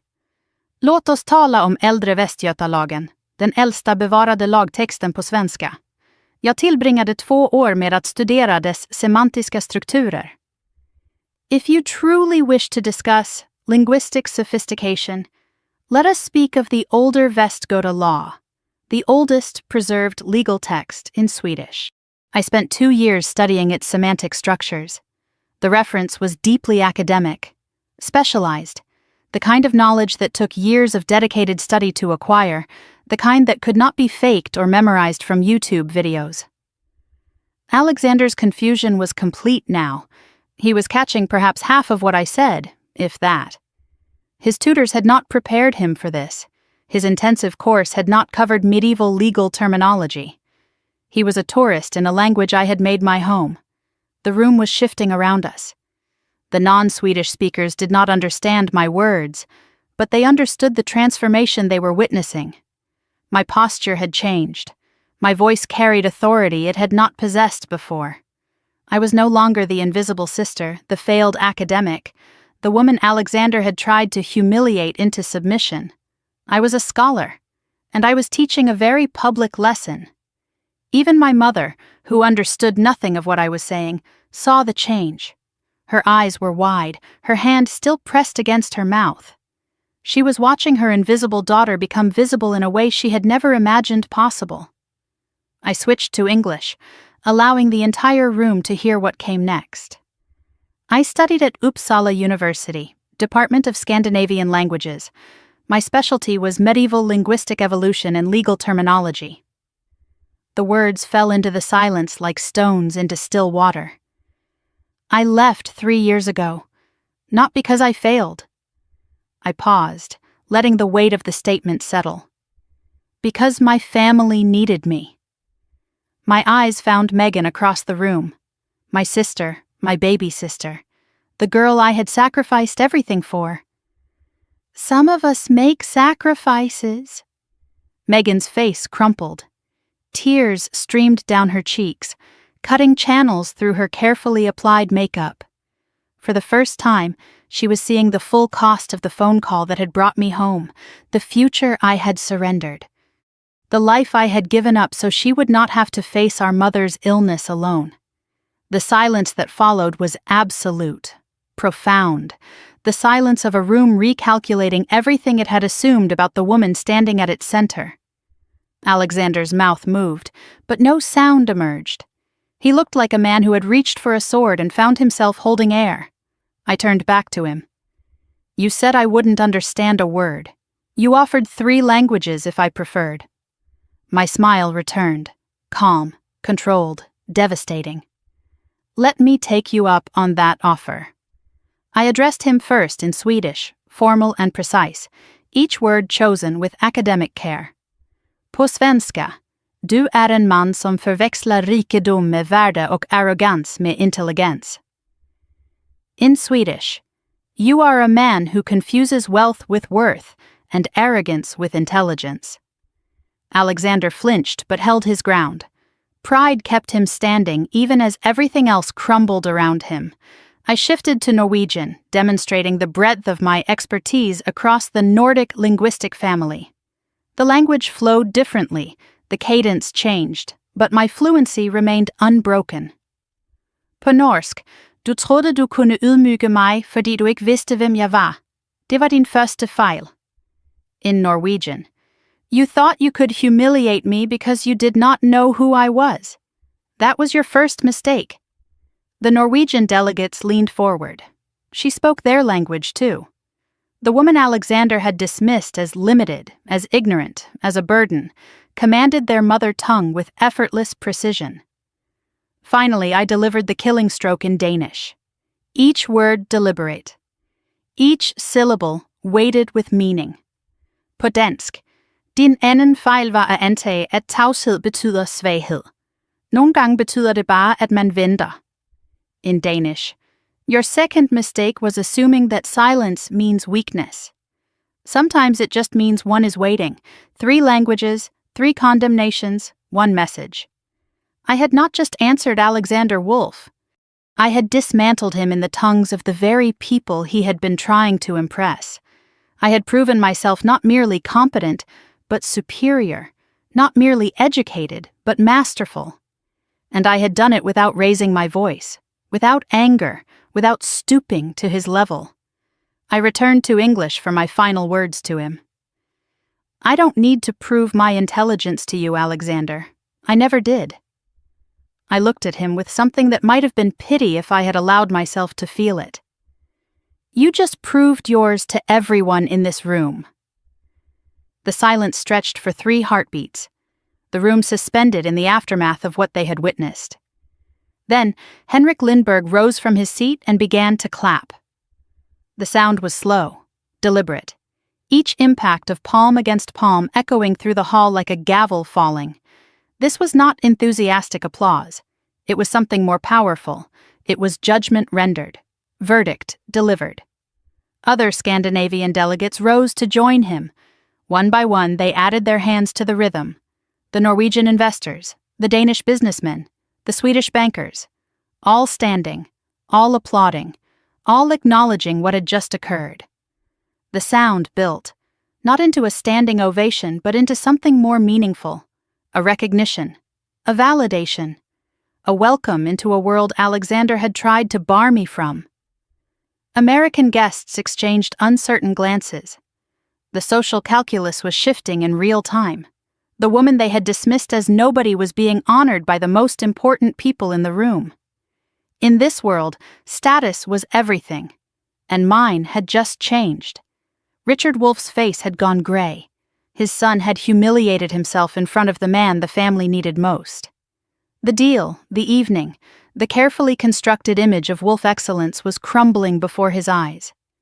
Clarissa Wolf's champagne glass hung forgotten in her hand.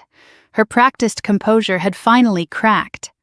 She looked for the first time all evening like someone who did not know what to do next. And my mother. Patricia Carter sat in her chair with tears streaming down her face. But these were not tears of embarrassment or fear.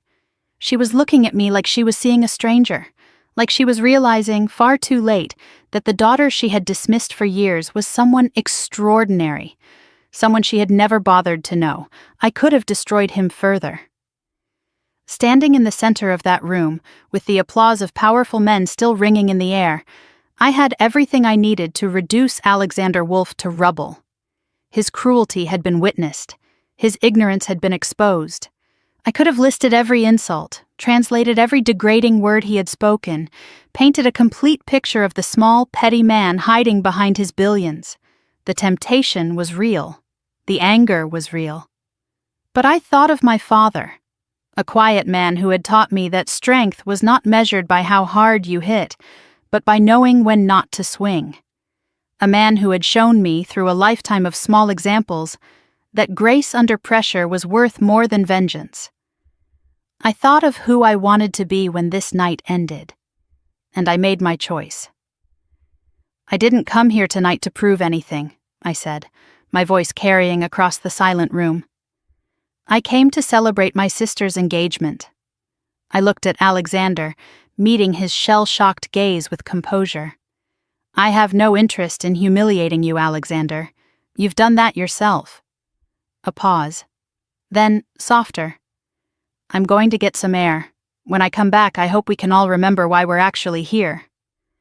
I turned and walked toward the terrace doors. Not fleeing, not retreating, choosing to exit with the dignity he had tried to strip from me. The room watched me go. There was no satisfaction in my posture, no triumph in my stride. Just a woman who had proven her worth and did not need applause to confirm it. That restraint, I would learn later, impressed the room more than any finishing blow could have.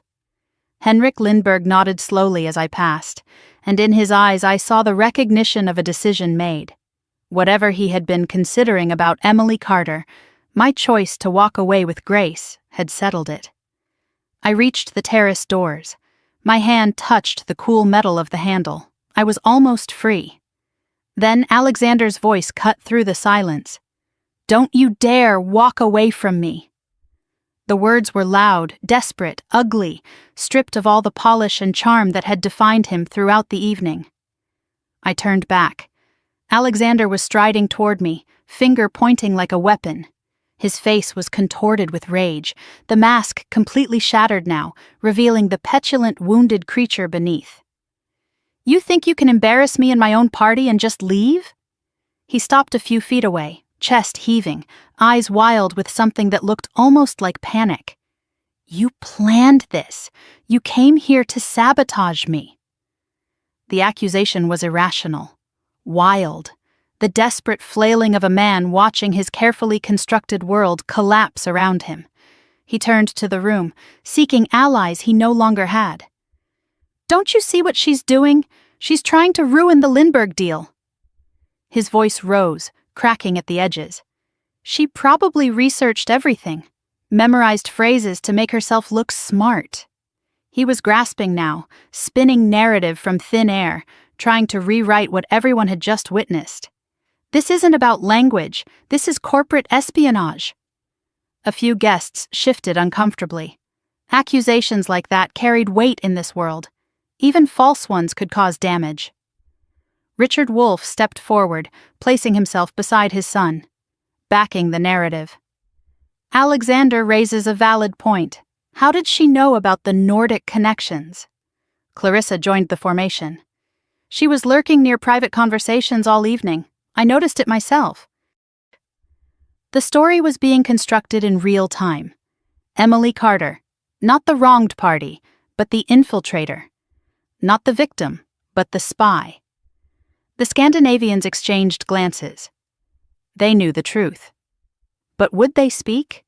Would they risk the political complications of contradicting a powerful family in their own territory? Alexander smelled blood. His confidence began to return, fed by his parents' support and the uncertainty rippling through the crowd. "I want her removed," he announced.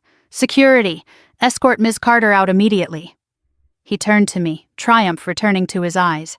"And someone call my lawyers. We're going to get to the bottom of this." His voice dropped, cold and hard and full of promise. "You think speaking a few languages makes you special? I will bury you. I will make sure no university, no institution, no one ever takes you seriously again." The threat hung in the air, real and dangerous. Security guards appeared at the edges of the room, awaiting their orders. My mother sat frozen in terror. Megan stood paralyzed between her fiancé and her sister. And I stood alone, facing a billionaire's fury with nothing but the truth on my side. Then a voice cut through the chaos. Clear, calm, absolute. "Mr. Wolf." Henrik Lindberg had not sat back down after his applause. He stood near the head table, his posture relaxed, his expression carved from Arctic ice. "I think you should stop talking now." Alexander wheeled toward him. "Henrik, I told you, this is a family." "I know exactly what this is," Lindberg interrupted. His voice was soft but carried the weight of empires. "And I know exactly who she is." He began walking toward the center of the room, each step measured and deliberate. "Which is more than I can say for you." He reached into his jacket pocket and withdrew a folded document. His eyes found mine for just a moment, and I saw something there that looked almost like respect. Then he turned to face Alexander Wolf. "Before you destroy this woman, Mr. Wolf, perhaps you should know who you're actually dealing with." He unfolded the paper with the careful precision of a man about to deliver a verdict. "Allow me to introduce Dr. Emily Carter, my former research assistant at Uppsala, co-author of the Lindberg Protocol on Nordic Trade Language Standards, and the reason half the contracts your company uses are legally enforceable in Scandinavian markets." The words landed like a bomb in the center of the room. Co-author of the Lindberg Protocol. The reason half the contracts your company uses are legally enforceable in Scandinavian markets. I watched Alexander's face as the meaning penetrated his rage. The color drained from his cheeks. His mouth opened, closed, opened again. For a moment, just a moment, I saw something like fear flicker behind his eyes. Then it was gone, replaced by desperate defiance. "That's impossible," he said, his voice cracking at the edges. "She's a waitress, a nobody. She couldn't possibly—" "She was never a waitress, Mr. Wolf." Lindberg's voice was calm, patient, the voice of a man explaining something obvious to a slow child. "She was a doctoral candidate at one of the finest linguistics programs in Europe. She left that program to care for her family, a sacrifice you clearly cannot comprehend." He held up the document in his hand. "This is a faculty recommendation letter from Uppsala University. It describes Miss Carter as one of the most promising scholars in a generation. It recommends her for the Geneva Fellowship, the most prestigious research grant in her field." Alexander shook his head violently. "Anyone can forge a letter. Anyone can claim credentials they don't have. I received this letter personally," Lindberg continued, unmoved by the interruption. "Professor Eriksson sent it to me 3 years ago when I was seeking candidates for the Nordic Cultural Foundation. I have known about Emily Carter since before you ever met her sister." The room was absolutely still. 70 people holding their breath, watching the most powerful man among them dismantle the host of the party. For one shining moment, I felt hope. It was over. Lindberg had spoken. The truth was out. Alexander would have to accept defeat. I should have known better. Alexander's expression shifted. The fear calcified into something harder, colder, the look of a cornered animal deciding to attack rather than submit. "Henrik?" His voice changed, becoming almost reasonable, almost calm. With all due respect, this is a family matter. Whatever credentials this woman may or may not have, she came here tonight with an agenda. Lindbergh's eyes narrowed. Did she? She knew about our deal. She researched Nordic languages specifically to infiltrate this evening. Alexander spread his hands, appealing to the room. How else do you explain it? She just happens to speak Swedish? She just happens to know about trade protocols? She knows about trade protocols because she helped write them, Lindbergh said. I just explained this. So you say. Alexander's voice hardened. But I find it very convenient that your former research assistant just happens to be the sister of my fiancé. Just happens to show up at my engagement party. Just happens to know everything about the deal I'm trying to close. He turned to face the crowd, playing to his audience. Ladies and gentlemen, I believe we're witnessing something far more sinister than a simple misunderstanding. I believe Emily Carter came here tonight as a corporate spy. Gasps rippled through the American guests. The accusation was outrageous, baseless, but it was delivered with such conviction that doubt began to creep into the room. She was lurking near private conversations all evening. I caught her myself outside the service corridor while I was on a confidential business call. Alexander's finger jabbed toward me. She accessed information she had no right to access. She used her family connection to infiltrate my home, my business, my life. Richard Wolff stepped forward, lending his authority to his son's narrative. Alexander raises valid concerns. Corporate espionage is a serious matter. The timing of all this is certainly suspicious. I agree, Clarissa added, her voice dripping with false concern. I noticed her behavior all evening, always watching, always listening.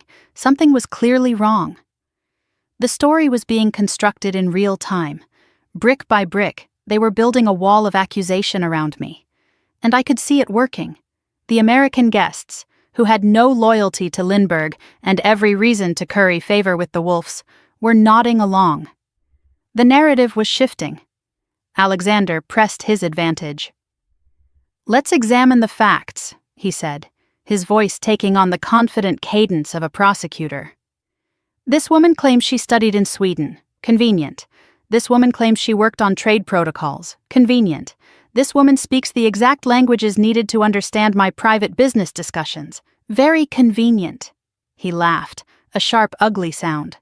For all we know, she memorized phrases from the internet. Con artists do it all the time. They research their targets, learn just enough to seem credible, then strike when the moment is right. Mr. Wolff, Lindbergh said, his patience visibly thinning. I am telling you that I personally know this woman's credentials. I am telling you that I have seen her academic work. Are you calling me a liar? The question hung in the air. Dangerous. Direct. Alexander hesitated.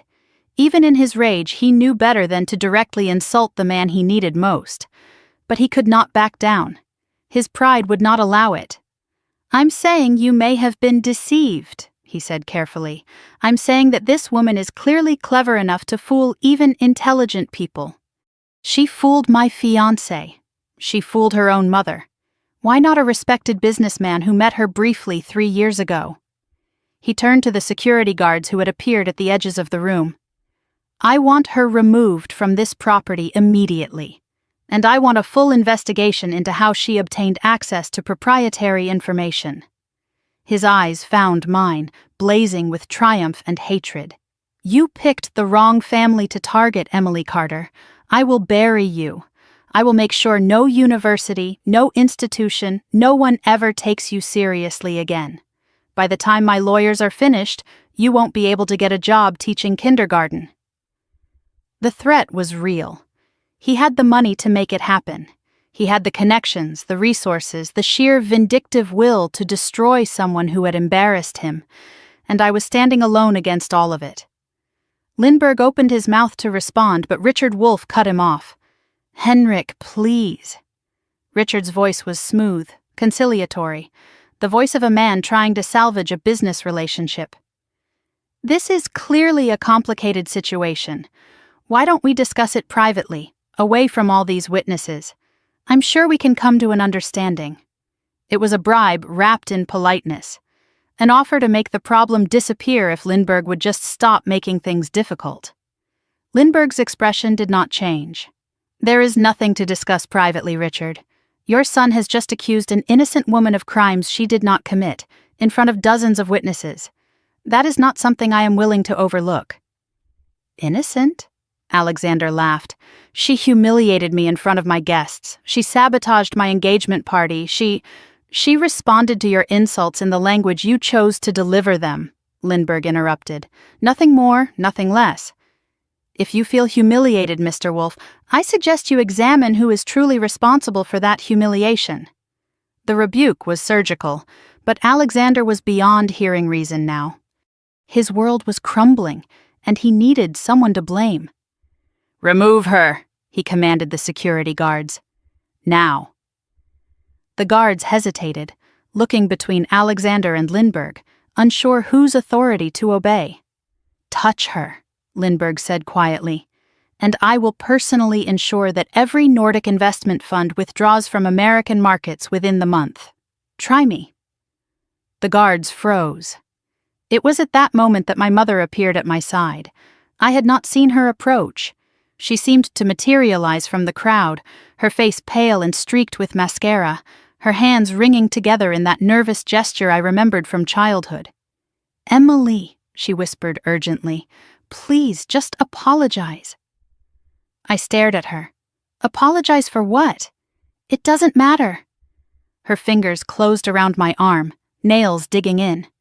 Just say you're sorry. Say it was a misunderstanding. Say you got nervous and wanted to impress everyone. Mom, I didn't do anything wrong. It doesn't matter what's true. Her voice cracked with desperation. Don't you understand? If you don't fix this, we lose everything. The house, the shop, everything Alexander paid for. There it was, the real fear. Not for me, not for justice, for money, for the comfortable life that Alexander's wealth had provided. He paid off our debts, Patricia continued, her grip tightening. We owe him, we owe them. If you ruin this, they'll take it all back. I looked at my mother, this woman who had raised me, who had watched me grow, who had never once seen me for who I really was. So your solution is for me to confess to crimes I didn't commit? To let him destroy my reputation so you can keep your flower shop? It's not just the shop. Tears spilled down her cheeks. It's everything, Emily. Our whole life. No, Mom. I gently removed her hand from my arm. It's your life.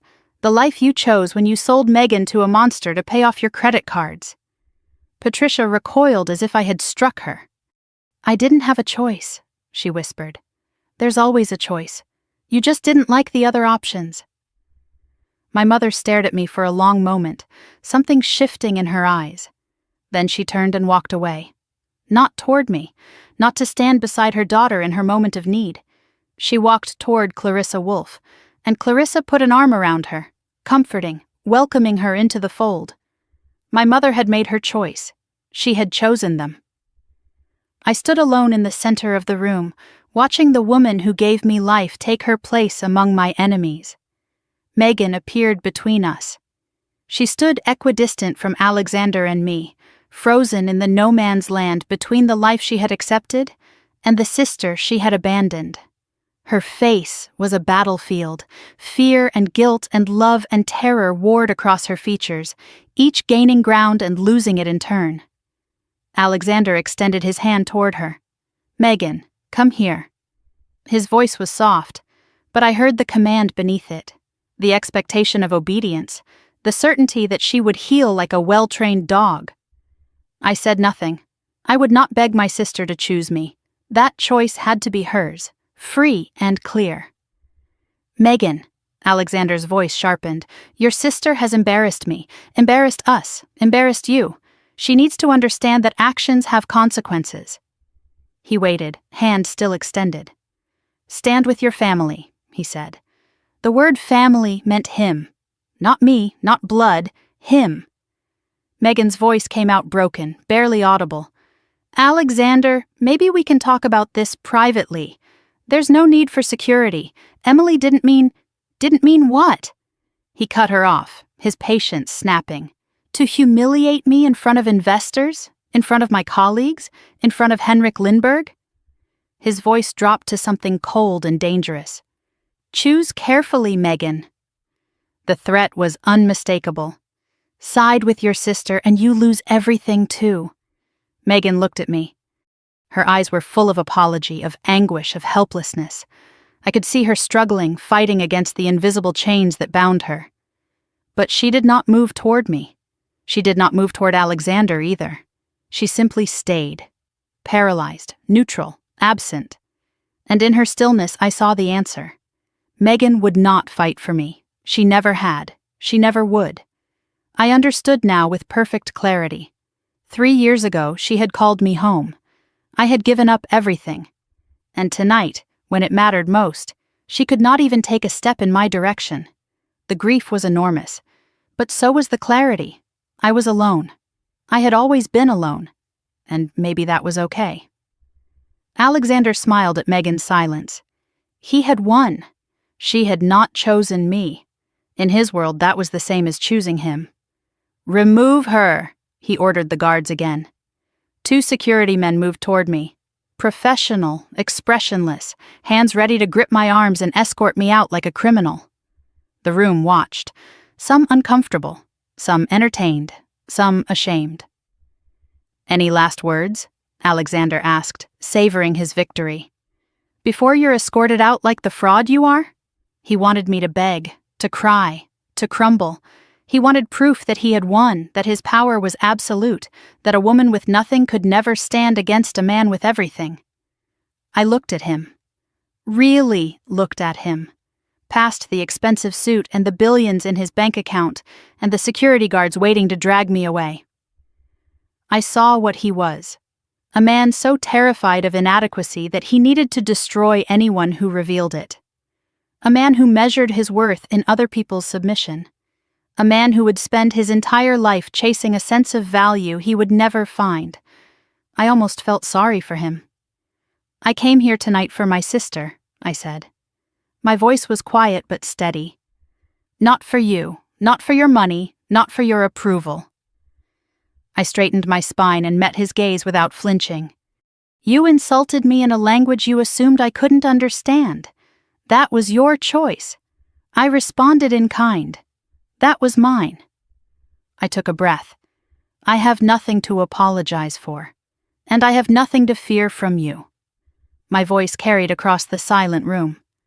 Do what you want. I will not break for your satisfaction. The silence that followed was absolute. Even the guards hesitated, uncertain. For one moment, Alexander looked almost afraid. Then his face hardened. Get her out of... Enough! The word cut through the room like a blade. Henrik Lindbergh had moved while everyone was focused on me. He stood now at the center of the floor, his posture relaxed, his expression carved from ice. That is quite enough, Mr. Wolf. Alexander whirled toward him. Henrik, I told you this is... I know exactly what this is. Lindbergh's voice was quiet, but carried the weight of continence. And I know exactly who she is. Which is more than I can say for you. He reached into his jacket and withdrew another document. This one was thicker, bound, official. Before you destroy this woman, he said, perhaps you should understand what you're actually destroying. He looked at me, and in his eyes I saw something I had not expected to find. Respect. Then he turned to face the room. Allow me to explain exactly who Emily Carter is, and exactly what she has done for the very business you claim she's trying to sabotage. Lindbergh held the document where everyone could see it. The paper was thick, official, bearing the letterhead of Uppsala University and the formal stamps of European academic institutions. Even from where I stood, I could see that it was not something hastily produced or easily forged. This is a faculty recommendation letter, Lindbergh said, his voice carrying to every corner of the silent room. Written by Professor Erik Eriksson, chair of the Department of Scandinavian Languages at Uppsala University. It is dated 3 years ago, addressed to the selection committee of the Geneva Fellowship. He paused, letting the weight of the institution settle over the crowd. Even those who had never heard of the Geneva Fellowship could sense its significance from his tone. "Allow me to read a portion." He adjusted his glasses and began to recite.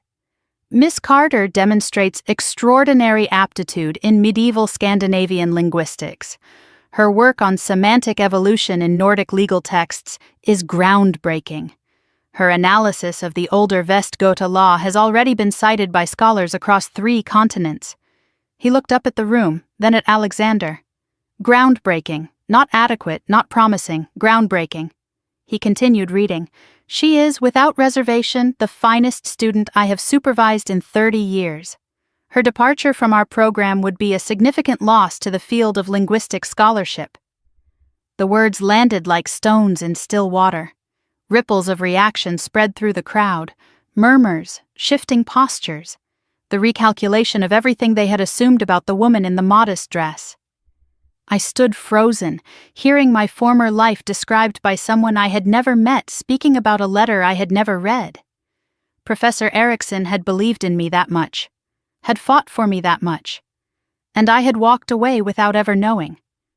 The grief of what I had lost, mixed with the unexpected validation of what I had been. My eyes stung, but I would not cry, not here, not now. Alexander's face had gone through several transformations during Lindbergh's reading: confusion, doubt, horror. Now it settled into desperate defiance. "That letter could be fabricated," he said, his voice lacking its earlier conviction. "Anyone can forge academic credentials. It doesn't prove anything." Lindbergh's eyebrow rose a fraction of an inch. "Fabricated? I received this letter personally, Mr. Wolf. Professor Erickson sent it to me when I inquired about promising candidates for a research position at the Nordic Cultural Foundation." He folded the letter carefully and returned it to his pocket. "I have known about Emily Carter for 3 years. I was disappointed when she withdrew from consideration. The academic world lost one of its brightest minds." His eyes found mine for a moment. "Now I understand why she left. Family obligations, sacrifice, concepts you seem unfamiliar with." Alexander shook his head, grasping for purchase on a narrative that was slipping away from him. "Fine. She was a good student. That still doesn't explain how she knew about my business dealings, how she knew about the Nordic protocols." "Ah," Lindbergh reached into his jacket again. "I was hoping you would ask about that." He produced a second document.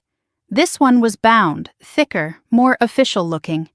The cover bore a title I recognized instantly, though I had not seen it in 3 years. "The Lindbergh Protocol, Standardized Language Framework for Nordic American Trade Agreements." "Do you recognize this, Mr. Wolf?" Alexander's face went pale. "That's the framework we use for our Scandinavian contracts." "Correct. Every Nordic deal your company has signed in the past 2 years relies on this protocol. The language standards, the terminology definitions, the cross-border legal interpretations, all of it flows from this document." Lindbergh opened the report to the first page. "Allow me to read the authorship credits." His voice was almost gentle now, the gentleness of a man delivering a killing blow. "Primary author, Henrik Lindbergh, Nordic Investment Trust. Contributing author, Dr. Emily Carter, Uppsala University, Department of Scandinavian Languages."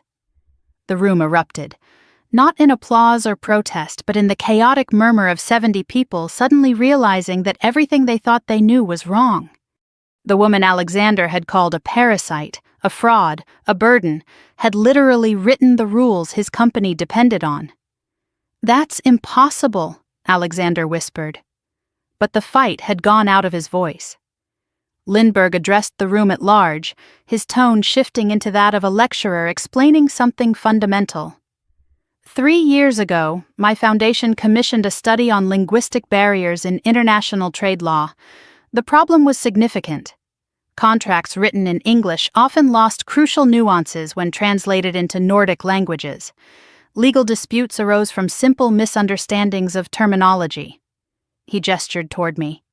We needed someone who understood both medieval legal terminology and modern contract language.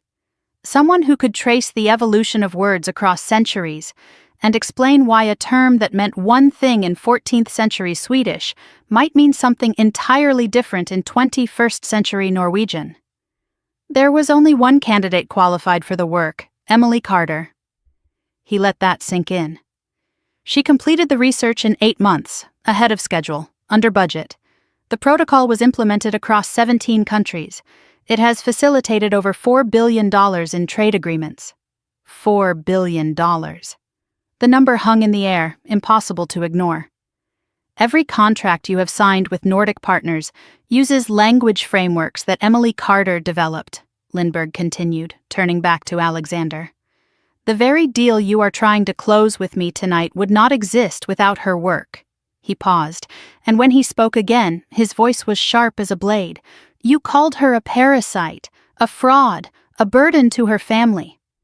Each word was precise, deliberate, devastating. She is the foundation your empire stands on, and you did not even know her name. Alexander's mouth opened. No sound emerged. For the first time all evening he had no words, in any language. The room waited in stunned silence. Lindberg was not finished. "Let us examine your accusations one by one," he said, his voice taking on the cadence of a prosecutor delivering a closing argument. "You claimed Miss Carter came here as a corporate spy, that she researched Nordic languages specifically to infiltrate this evening." He shook his head slowly. "She speaks Swedish because she lived in Sweden for 2 years, studying at one of the world's finest universities. She speaks Norwegian and Danish because those languages are part of the same linguistic family, and any serious scholar of Scandinavian linguistics masters all 3. He turned to the room. "She did not research these languages to spy on you, Mr. Wolf. She mastered them years before she ever heard your name." Alexander tried to interject, but Lindberg continued without pause. "You claimed she knew about your deal with me, that she somehow accessed confidential information." A thin smile crossed his face. "She knew nothing about our deal until tonight. I approached her. I recognized her name from the protocol she helped write. I was curious whether the brilliant scholar I had read about was the same woman your fiancé's sister turned out to be." He looked at me. "I found that she was. And I found something else as well. I found a woman who had given up everything for her family, who had sacrificed her career, her fellowship, her entire future because her sister called and said she needed help." His voice softened. "Miss Carter did not come here to sabotage you. She came here to support her sister's engagement. The only reason she is standing in this room is because she loves her family more than she loves herself." He turned back to Alexander. "Can you say the same?" The silence that followed was absolute. "You called her a fraud," Lindberg continued. "You suggested her credentials were fabricated. Memorized from YouTube, I believe you said." His contempt was barely concealed now. "Miss Carter's dissertation research is cited in 14 academic journals. Her work is used by 3 Scandinavian governments. The language standards she developed are taught in universities across Europe." He stepped closer to Alexander. "She is not a fraud, Mr. Wolf. She is one of the most accomplished young linguists in her field. The only fraud in this room is the man who pretended 3 months of language classes made him an expert." The words hit like physical blows. Alexander flinched with each one. "You called her pathetic, failed, a burden to her family." Lindberg's voice went quiet, but it carried further than any shout. "Miss Carter left Uppsala at the height of her career. She gave up the Geneva Fellowship, an opportunity most scholars would sacrifice anything for, because her sister called and said she was needed." He looked at Megan, still frozen between worlds, then at Patricia, standing with the Wolfs. "She sacrificed everything for the people in this room, and this is how they repay her." The observation hung in the air, an indictment of everyone who had failed me. "I have heard enough accusations tonight," Lindberg said finally. "Now let me offer one of my own." His eyes locked on Alexander. You, Mr. Wolf, are a bully, a petty, insecure man who tears others down because you cannot build yourself up. You thought you were exposing her tonight. Instead, you exposed yourself." Richard Wolf's face had gone from gray to purple during Lindbergh's speech. He had been watching his son's reputation and his company's future disintegrate in real time. When Lindbergh finished, Richard stepped forward, but not to support Alexander. His expression was that of a man watching everything he had built collapse into rubble. Lindbergh turned to address the room at large. "I came here tonight prepared to finalize a $200 million investment in Wolf Capital's Nordic expansion." The number sent a ripple through the crowd. $200 million. The kind of money that changed companies, changed lives. That investment is now withdrawn. Alexander lunged forward. "Henrik, wait. Let's discuss this privately. Whatever you want, whatever terms—" Lindbergh raised a hand, stopping him mid-sentence. "There is nothing to discuss, Mr. Wolf." His voice was ice. "I do not invest in companies led by men who humiliate women for sport. I do not partner with people who accuse innocent parties of crimes to cover their own embarrassment. And I certainly do not do business with anyone who treats the architect of our shared success as a servant." The words fell like hammer blows. The other Scandinavian delegates began to rise from their seats. One by one, they moved toward the exit. A Swedish banker paused beside Lindbergh. "We stand with Henrik. The Nordic Consortium withdraws its interest." A Norwegian investor added his voice. "Our firm as well. This behavior is unacceptable in any business context." The exodus was quiet but devastating. Hundreds of millions of dollars walking out the door. The future Alexander had been building evaporating before his eyes. "You can't do this," Alexander said, his voice cracking. "You need us. The American market—" Lindbergh paused at the door. "The American market has other partners, Mr. Wolf. Partners who understand that character matters more than capital." He nodded once, formally. "Good evening." The Scandinavians filed out, leaving devastation in their wake. The door closed behind them with a soft click that somehow sounded like a thunderclap. The moment the Europeans were gone, Richard Wolf turned on his son. "You arrogant fool!" His voice was low but savage, cutting through the stunned silence. "Do you have any idea what you've done?" Alexander seemed to shrink before his father's fury. "Dad, I didn't know." "You didn't know because you didn't care to know." Richard's voice cracked like a whip. "You never research. You never prepare. You just assume you're the smartest person in every room you enter." He advanced on his son, finger jabbing. $200 million, gone. Because you couldn't control your ego for one evening. The Nordic expansion was our future, our legacy. And you threw it away to insult a woman who turned out to be the foundation of our entire Scandinavian operation. "Father, please." "Well, tonight you weren't the smartest person in the room." Richard's voice dropped to something cold and final. "Tonight you weren't even close."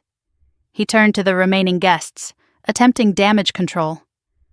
"I apologize for this spectacle. The Wolf family will be reviewing our internal processes. Please enjoy the rest of the evening." But the damage was done. Phones were out. People were texting, recording, documenting.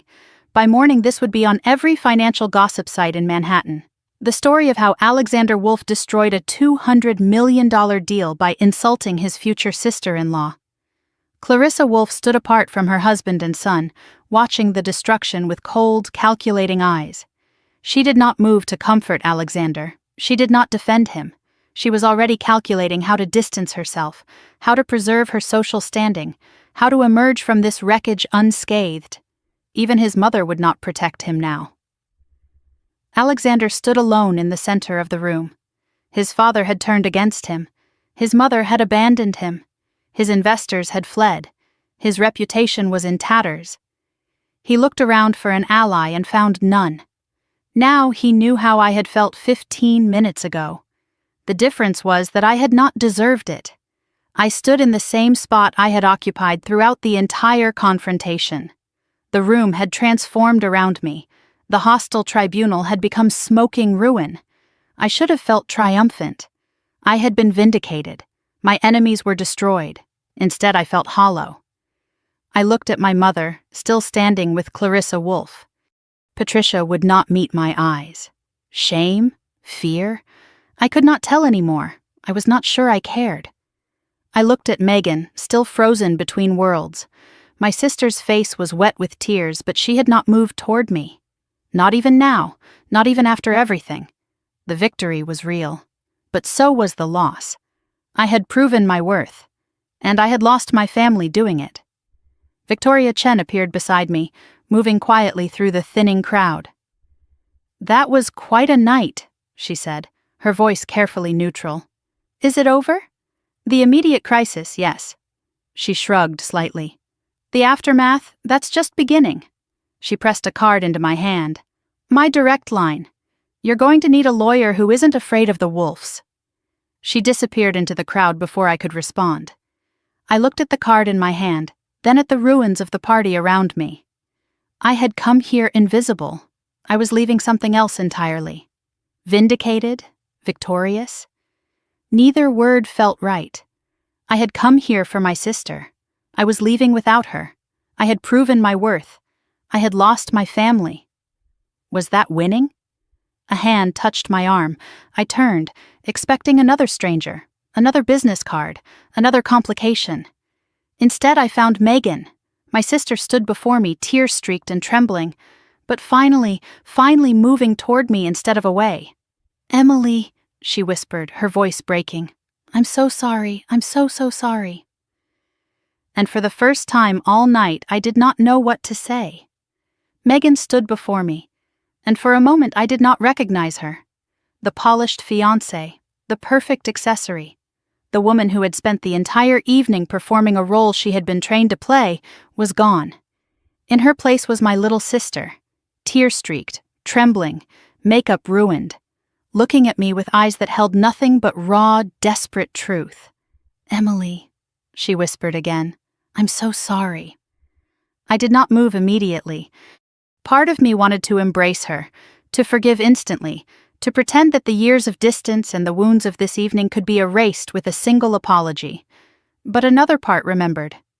The bathroom where she had accused me of jealousy, the frozen silence when Alexander attacked me, the paralysis when I needed her most. "Sorry for what, Megan?" My voice was not cold, just careful. I needed to know which wound she was apologizing for. There were so many to choose from. Her hands twisted together, that nervous gesture I remembered from our childhood. "For everything. For tonight. For letting him treat you like that." She swallowed hard. "For 3 years ago. For calling you home. For not telling you why I really needed you." Something shifted in my chest. "What do you mean, really needed you?" Megan's eyes dropped to the floor. When she spoke, her voice was barely audible. "I was already with Alexander then. We'd been together for 6 months." She took a shaky breath. "He was already controlling me, already isolating me from everyone who might see through him." I felt the blood drain from my face. I didn't know how to escape. I was scared and alone, and I thought, if you came back, if I had someone on my side, maybe I could find a way out. Her voice cracked. "So I made the phone call. I told you Mom was dying when she just had pneumonia. I made you give up everything because I was too weak to face him alone." The truth landed like a physical blow. My fellowship, my career, my entire future. Sacrificed not for a family emergency, but for my sister's fear. She had been drowning, and she had pulled me under to keep herself afloat. I should have felt rage, betrayal, the kind of anger that burns everything it touches. Instead, I felt a terrible, devastating sadness. Megan had already been trapped when she called me. She had already been disappearing inside Alexander's control. And I had been the only lifeline she could reach for, even if grabbing it meant destroying me in the process. Before I could respond, Alexander's voice cut across the room. "Megan, what are you doing?" He was striding toward us, his face contorted with barely controlled fury. The defeat Lindbergh had dealt him had not broken him. It had only made him more dangerous. Get away from her, he commanded. Now! His hand closed around Megan's arm, the grip tight enough that I could see her wince. That possessive grip I had noticed all evening, the one that left no room for resistance. She's poison, Megan. Can't you see what she's done? She's destroyed everything. Let go of me. Megan's voice was small, but it was there. Alexander, you're hurting me. I'm protecting you. His voice rose, cracking at the edges. From her, from all of them. They don't understand what I've built, what we've built together. What we've built. Something sparked in Megan's eyes. I don't even know who I am anymore. You've controlled every part of my life for 3 years. What I wear, who I talk to, what I'm allowed to say. I was helping you, Alexander insisted. Guiding you. You were nothing before me. Your family was drowning in debt. Your mother was about to lose everything. I saved you. You bought me. The words came out flat, final. You paid off debts, and then you owned us. All of us. Alexander's face twisted into something ugly. Bought you. I made you. His voice dropped to a hiss. Your dress? I paid for it. Your jewelry? I chose it. Your entire life? I created it. Without me, you're nothing. Your family is nothing. You'd still be selling flowers from a strip mall and begging creditors for more time. The mask had finally shattered completely. The charming billionaire, the sophisticated host, the cultured polyglot, all of it stripped away. What remained was a petulant, wounded child who could not stand being told no. The room watched in horrified silence. This was not the Alexander Wolf they knew. This was the monster he had always been, finally visible to everyone. My mother gasped from across the room. Even she, who had chosen money over her daughter, flinched at what Alexander had become. Something shifted in Megan's expression. The fear was still there, but something else rose above it. Recognition, clarity, the sudden, piercing understanding that comes when you finally see what has been in front of you all along. You're right, she said quietly. Alexander relaxed slightly, thinking he had won. You did pay for everything. She looked at him, really looked at him, perhaps for the first time since they had met. But you know what you can't buy, Alexander? Her voice grew stronger with each word. You can't buy my sister's forgiveness, though God knows I don't deserve it. She pulled her arm from his grip with a sharp, sudden motion. He stumbled, caught off guard. You can't buy respect, not real respect, the kind that Henrik Lindbergh just walked out the door with. She straightened her spine, assuming a posture I had not seen from her all evening. The posture of a woman who had finally stopped being afraid. And you can't buy me, not anymore. She looked down at her hand, at the engagement ring that had been weighing on her finger all night. The massive diamond that had represented everything she thought she wanted, and everything she had been afraid to lose. Slowly, deliberately, she slid it off. I've been so scared, she said, more to herself than to anyone else. Scared of losing the money, the status, the life I thought I wanted. She looked at me. But I've already lost something more important. I almost lost my sister. I almost lost myself. She held the ring out to Alexander. I don't want this anymore. I don't want any of it. Alexander stared at the ring like it was a snake. His hands were shaking. His face had gone a mottled purple. You're making a mistake, he said, his voice trembling. You'll regret this. You'll come crawling back when you realize what you've given up. Megan set the ring on the nearest table with a soft click that somehow sounded like a door closing. No, she said. I won't. She turned her back on Alexander Wolf and walked to my side. She took my hand, her fingers cold and trembling but determined. We stood together, sisters. For the first time in 3 years, we were on the same side. Alexander's face contorted into something inhuman. You think you can just walk away? His voice rose to a shout. After everything I've done for your pathetic family? He advanced on us, finger jabbing like a weapon. I will destroy you, both of you. The debts are still in your mother's name. I can call them in tomorrow. One phone call and she loses everything." His voice cracked with rage. "The flower shop? I own the building's lease. One signature and she's on the street." He turned his fury directly on me. "And you, the academic, the linguist. I will make sure no university, no institution, no one ever hires you again. I have lawyers, I have connections. I have more money than your entire family will see in 10 lifetimes." He was screaming now, all pretense of civility gone. "You think tonight was bad? This is nothing. I will make your lives a living hell." The remaining guests shifted uncomfortably. Some edged toward the exits. This was no longer a party, it was a breakdown, a man coming apart at the seams in front of everyone who mattered. I stepped forward, positioning myself slightly in front of Megan. My voice was quiet, steady, the calm at the eye of the storm. "Are you finished?" Alexander sputtered. "What?"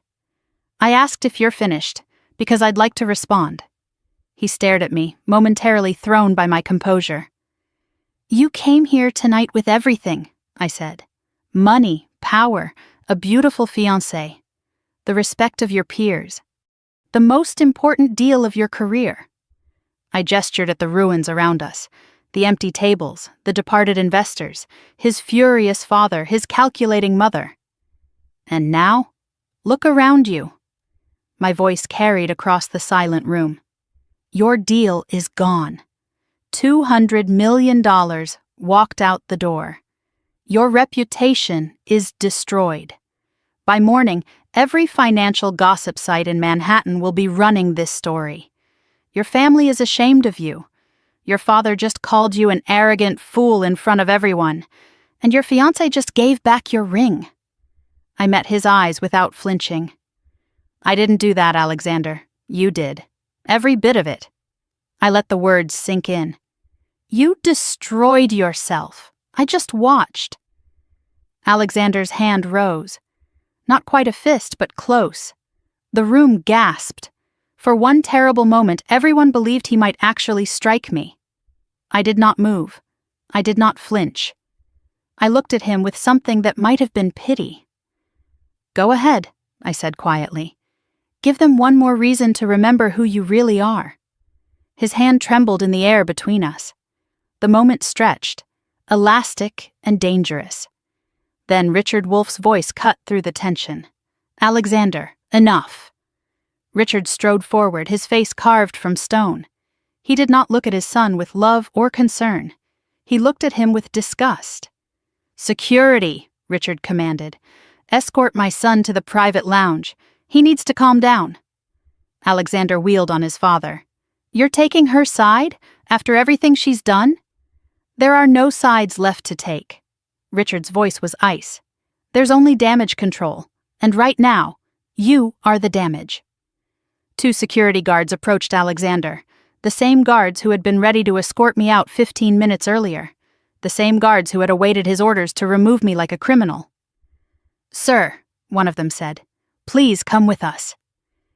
Alexander looked around wildly, searching for an ally, finding none.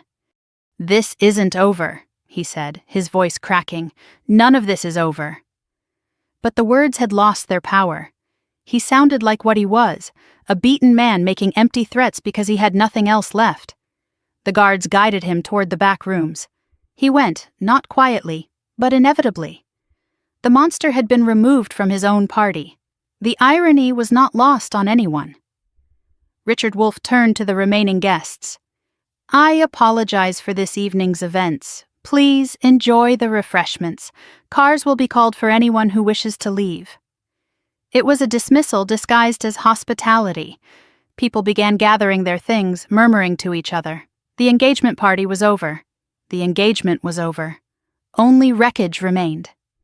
Clarissa Wolff approached my mother with calculated purpose. Her voice was crisp, businesslike. "Patricia, we need to discuss the financial arrangements, privately." My mother looked at Megan and me. For one moment I thought she might stay, might finally choose her daughters over her debts.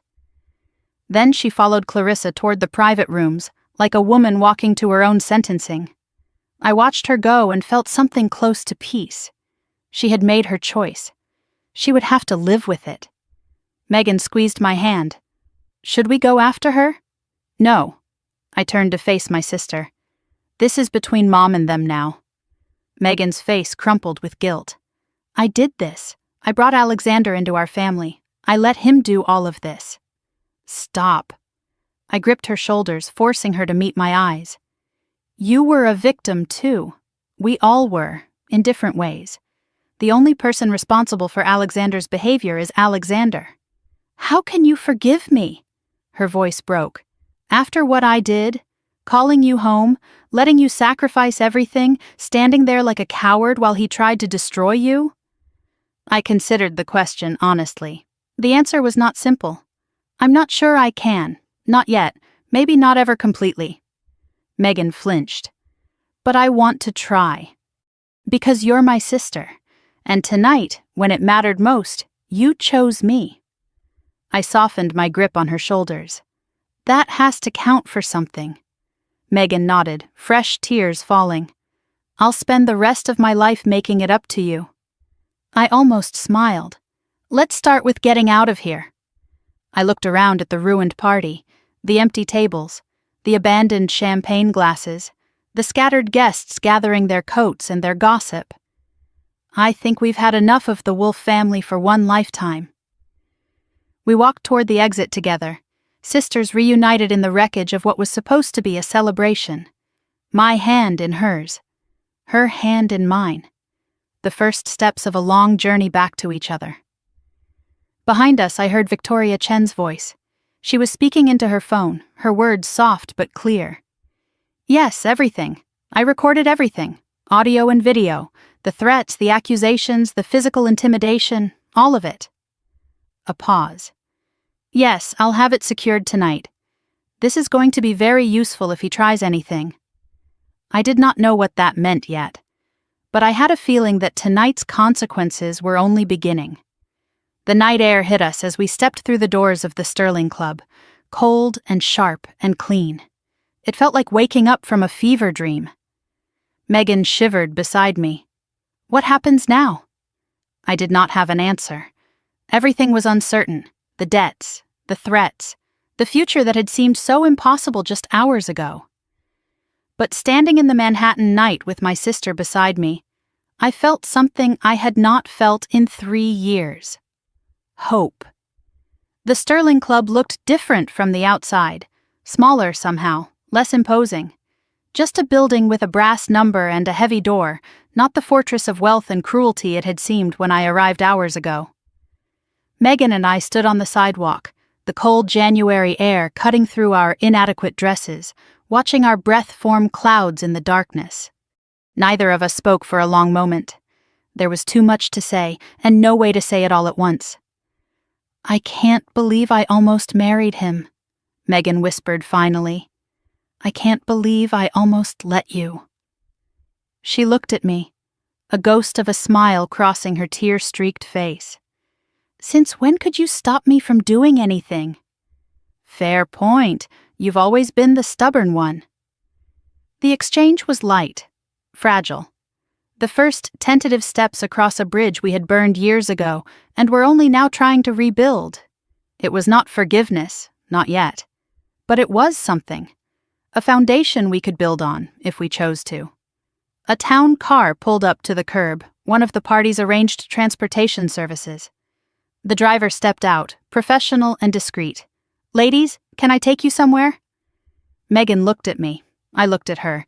Neither of us had anywhere particular to go. Her apartment was Alexander's apartment. My apartment was a tiny box in Brooklyn that suddenly seemed very far away. Just wait a moment, I said. We're expecting someone else. I did not know if that was true, but I was not ready to leave yet. Something felt unfinished. The door of the Sterling Club opened and my mother emerged. Patricia Carter looked like she had aged 10 years in the last hour. Her face was pale, her makeup destroyed, her carefully chosen dress wrinkled and disheveled. She moved slowly, each step weighted with something I could not immediately identify. Shame, perhaps. Or fear. She saw us standing by the car and stopped. For a moment I thought she might turn around and go back inside, might choose the Wolfs one final time. Then her shoulders sagged, and she walked toward us. "Girls," she said. Her voice cracked on the single word. "What did Clarissa say?" I asked. My mother's laugh was hollow, humorless. "What do you think? The arrangement is over. The debts, they're calling them in." Megan's face went pale. "All of them?" Patricia nodded. "Alexander transferred the loans to a holding company last year. Clarissa says they'll demand full payment within 30 days. The number hung unspoken in the cold air. $200,000. Money none of us had. Money that had seemed manageable when it was spread across years of quiet payments, but that became impossible when demanded all at once. "This is my fault," Megan said, her voice breaking. "I should have left him sooner. I should have—" "No." My voice was firm. "This is not your fault. It's his. It's always been his." I looked at my mother. "And some of it, not all, but some, is yours, Mom." Patricia flinched but did not argue. She could not argue. The truth was too obvious to deny. "I was so scared," she whispered. "After your father died, everything fell apart. The bills, the shop, the house. I didn't know what to do. I just wanted to feel safe again." Her voice cracked. "Alexander offered safety, or what looked like safety. I didn't look too closely at the price. I didn't want to see it." She looked at me, tears spilling down her cheeks. "I should have protected you, both of you. Instead, I chose money over my own daughters." The admission hung in the air. Ugly, true, necessary. I studied my mother, this woman who had made me invisible for 29 years, who had dismissed my achievements and celebrated my sisters, who had demanded I apologize for being attacked, who had stood with the Wolfs while I faced them alone. I could have raged at her, could have listed every wound, every dismissal, every moment of being less than. The ammunition was there, loaded and ready. Instead, I felt something unexpected. Pity. And beneath it, buried deep but still present, love. The stubborn, complicated love that exists between parents and children even when it probably should not. "I'm not going to say it's okay," I said finally, "because it's not." Patricia nodded, accepting the judgment. "But I'm not going to abandon you either. We'll figure out the money, together, as a family, whatever that means now." Megan reached out and took Patricia's hand. Then she took mine. 3 women, connected for the first time in years. The circle was broken in places, but it was still a circle. We stood there in the cold, holding on to each other, and I felt something shift. Not healing, not yet. But the possibility of healing. The first fragile shoots of something that might, with time and care, grow into something real. "Okay," I said. "Let's figure this out." We climbed into the town car, the 3 of us crowded together on the back seat. The warmth was welcome after the January cold, and for a moment we just sat, letting the heat seep into our bones. I pulled out my phone and started making mental calculations. My savings, carefully hoarded from years of freelance translation work, amounted to maybe $15,000. Megan's finances were unknown to me, but I suspected Alexander had controlled every penny. "Meg, do you have anything saved? Anything he didn't know about?" Megan hesitated. "There might be something." Patricia looked up. "What do you mean?" "Before Alexander, before he started controlling everything, I had a small account. Money Grandma left me." Megan's voice was quiet, almost ashamed. "I never told him about it. It was my secret escape fund, in case I ever found the courage to leave." She looked at her hands. $42,000. I've never touched it. "That's a start," I said, "a real start." My mind was already working. "We can negotiate with the holding company, partial payment, a payment plan. They want money, not a lawsuit." Patricia shook her head. "They'll never agree to that." "They might. Victoria Chen recorded everything tonight. Alexander's threats, his behavior, the way he treated us. If they push too hard, we push back." I looked at both of them. "Alexander can't afford more scandal. Not after what happened tonight. By morning, every financial outlet in the city will be running this story. The last thing he needs is a public legal battle where all those recordings come out. For the first time, hope flickered in Patricia's eyes. You really think we have leverage? I think we have more than they want us to know. The three of us sat in silence for a moment, processing. Then Megan spoke. I can sell the jewelry, everything Alexander gave me. The necklace tonight, the earrings, all of it. It has to be worth something. Patricia straightened. And I'll put the shop on the market. It's time. I've been holding on to it for sentimental reasons, but sentiment doesn't pay bills. Mom, the shop is your life. Patricia's smile was sad but certain. No, you girls are my life. The shop is just a building. I forgot that for a while. The words were small reparations, insufficient to heal everything that had been broken between us. But they were sincere, and that mattered. A knock on the car window startled all of us. The driver rolled down the partition. Excuse me, Miss Carter, there's a gentleman asking for you, a Mr. Lindbergh. My heart stuttered. I looked through the window and saw Henrik Lindbergh standing on the sidewalk, his overcoat buttoned against the cold, his expression patient and unreadable. I'll be right back, I said to my mother and sister. I stepped out of the car and approached the man who had changed everything tonight. Miss Carter, Lindbergh's voice was warm despite the cold. I'm glad I caught you before you left. Mr. Lindbergh, I don't know how to thank you for what you did in there.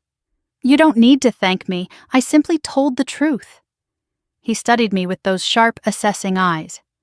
What you did tonight took remarkable courage. Standing alone against that room, refusing to break even when everyone expected you to, that kind of strength is rare. I just told the truth, too. No. He shook his head slowly. You did far more than that. You stood alone against a room that wanted you to fall, and when you won, you chose grace over revenge. That combination, strength and mercy, is exceedingly rare and exceedingly valuable. He reached into his coat pocket and withdrew an envelope. I mentioned earlier that my foundation is opening a new division here in New York, the Nordic Cultural Institute. We'll be digitizing and translating medieval Scandinavian texts, making them accessible to scholars around the world. I nodded, remembering his words from earlier in the evening. It felt like a lifetime ago. We need a director of linguistic research, someone who understands the old languages and the modern applications, someone who can bridge centuries of evolution and explain why it matters. He held out the envelope. I would like that person to be you. My hands trembled as I took the envelope. Inside was a formal offer letter on foundation letterhead, my name printed clearly at the top. My eyes found the salary line, and my breath caught. $175,000, full benefits, medical, dental, retirement matching, start date flexible whenever I was ready. I could barely breathe. There's something else, Lindbergh said. The Institute has a partnership with Uppsala University, full research privileges, access to archives, collaborative projects with the faculty there. He paused, letting the implication sink in. If you wish, you could complete your doctorate. We would support that entirely. I looked up from the letter, my eyes stinging. Why? My voice came out rough, unsteady. Why are you doing this for me? Lindbergh's expression softened. Because 3 years ago, the academic world lost one of its brightest minds. A young woman with extraordinary talent walked away from everything she had built, everything she had earned, because her family needed her. He met my eyes. Tonight, I have the opportunity to give her back, to give her the life she deserves. The life she earned. He smiled, and for the first time it reached his eyes. Consider it my investment in the future. And my apology, on behalf of a world that let you slip away. I clutched the envelope like a lifeline. 3 hours ago, I had been invisible. Now I was holding the keys to everything I had ever wanted, everything I had thought I had lost forever. I don't know what to say. Say nothing tonight. His voice was gentle. "Read the offer, think about it, talk to your family." He glanced toward the car where Megan and Patricia waited. "This decision shouldn't be made in the aftermath of chaos. It should be made in the clarity of morning." I nodded, unable to speak past the tightness in my throat. "One more thing," Lindbergh said. "The path forward will not be simple. Mr. Wolf will attempt to cause trouble. Men like him always do when they've been humiliated." His expression hardened slightly. "But I have some experience with difficult men, and I have resources they cannot match. If you need assistance, legal, financial, or otherwise, you have only to ask." He met my eyes with absolute seriousness. "You are no longer alone in this. Do you understand?" I nodded again. This time I found my voice. "Thank you, Mr. Lindbergh, for everything." "Henrik." He extended his hand and I shook it. "Please, we are colleagues now, are we not?" A small smile crossed my face. The first genuine smile of the entire evening. "I suppose we are." Lindbergh nodded once, formally. Then he turned to walk away. He paused at the corner and looked back. "Uppsala remembers Miss Carter, and now, so will the world." Then he was gone, disappearing into the Manhattan night, leaving me standing on the sidewalk with an envelope that contained my future. I stood there for a long moment, letting the reality sink in. The cold air, the distant sounds of the city, the weight of the paper in my hands. For 3 years, I had been surviving, paying bills, treading water, forgetting who I was, accepting that the life I had wanted was gone forever. Now suddenly I remembered. I was Emily Carter, scholar, linguist, survivor, and my story was not over. It was just beginning. I walked back to the car and climbed inside. Megan and Patricia looked at me with curious, hopeful expressions. "What was that about?" Megan asked. I looked at the envelope in my hands, then at my family, broken, flawed, but still mine. "I think," I said slowly, "it was about starting over." The car pulled away from the Sterling Club. Behind us, the wreckage of an engagement party. Ahead of us, uncertainty, challenges, a mountain of debt. But somehow the future felt lighter than the past. No one spoke for several blocks. Then Patricia reached across and took my hand. "I know I can't undo what I've done, the years I wasted, the things I said. Mom, let me finish." Her voice was steady, determined. "I can't undo it. But I can do better. Starting now, starting tonight." She squeezed my hand. "You're not invisible, Emily. You never were. I was just too blind to see you." The words did not heal everything. They could not. But they were a start. The car crossed the bridge into Brooklyn. I looked back once, at the Manhattan skyline glittering in the darkness. Then I turned forward. Whatever came next, I would face it as myself. Not invisible, not silent, not afraid, just Emily. And that was enough.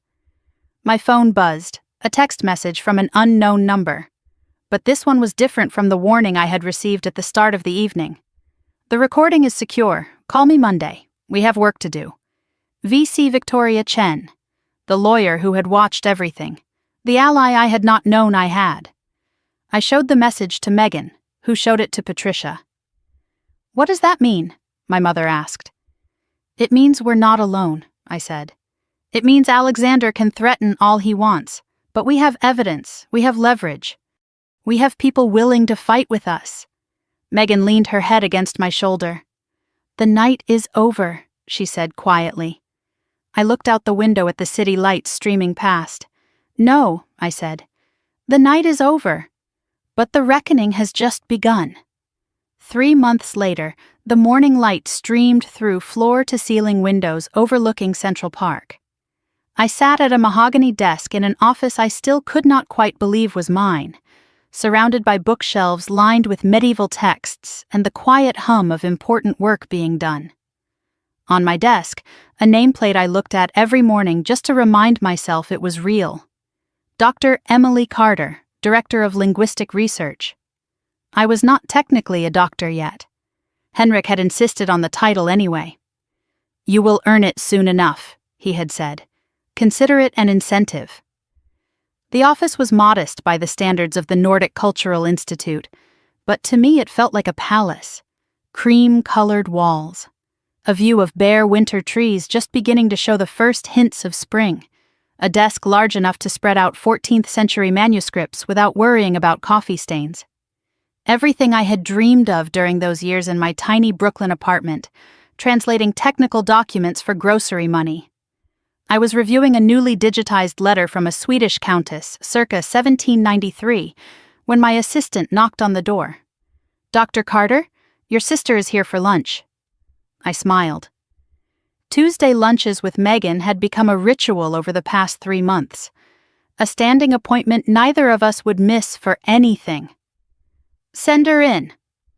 Megan appeared in the doorway, and for a moment I just looked at her. She was different now. Not just her clothes, which were simpler, chosen by her own hand rather than dictated by someone else's taste.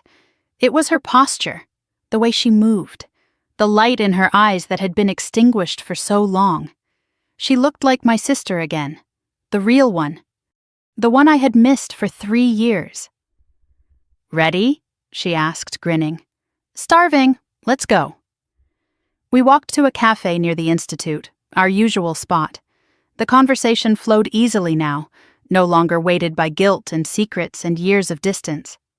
Megan told me about her new job, an administrative position at a nonprofit that helped survivors of domestic abuse. The irony was not lost on either of us. "My therapist says I'm making progress," she said, picking at her salad. "Learning to trust my own decisions again, learning to recognize when someone is trying to control me." "And how does that feel?" She considered the question. "Terrifying and wonderful, mostly wonderful." I reached across the table and squeezed her hand. We did that a lot now. Small gestures of connection, rebuilding what had been broken one touch at a time. "I still have nightmares sometimes," Megan admitted, "about him, about what I almost became, but they're getting less frequent. You got out, that's what matters." "We got out." She squeezed back. "I couldn't have done it without you." Her phone buzzed. She glanced at it, then turned the screen toward me with an expression I could not quite read. A news alert. The headline made my breath catch. "Wolf Capital faces SEC investigation. Founder's son implicated in securities fraud." I took the phone and read the full article. The Securities and Exchange Commission had launched a formal investigation into Wolf Capital's Nordic dealings, allegations of insider trading, securities fraud, manipulation of investment protocols. At the center of it all, Alexander Wolf, whose aggressive acquisition strategies were now under intense scrutiny. The irony was not lost on me.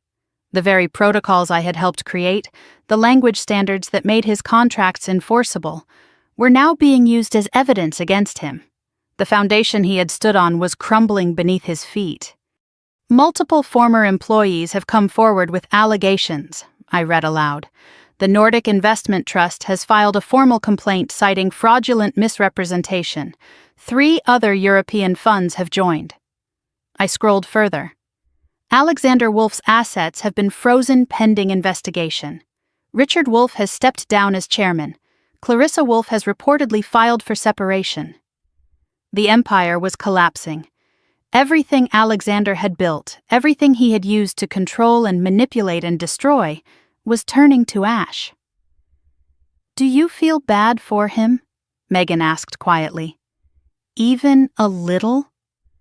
I considered the question honestly. I thought about the man who had called me a parasite, who had tried to humiliate me in front of 70 people, who had threatened to destroy my life and my family, who had controlled my sister so completely that she had forgotten how to be herself. "No," I said finally. "I feel bad for the person he could have been, but that person never existed. Maybe it never could have." Megan nodded slowly. "I used to think I could change him, that if I was perfect enough, obedient enough, he would become the man I wanted him to be."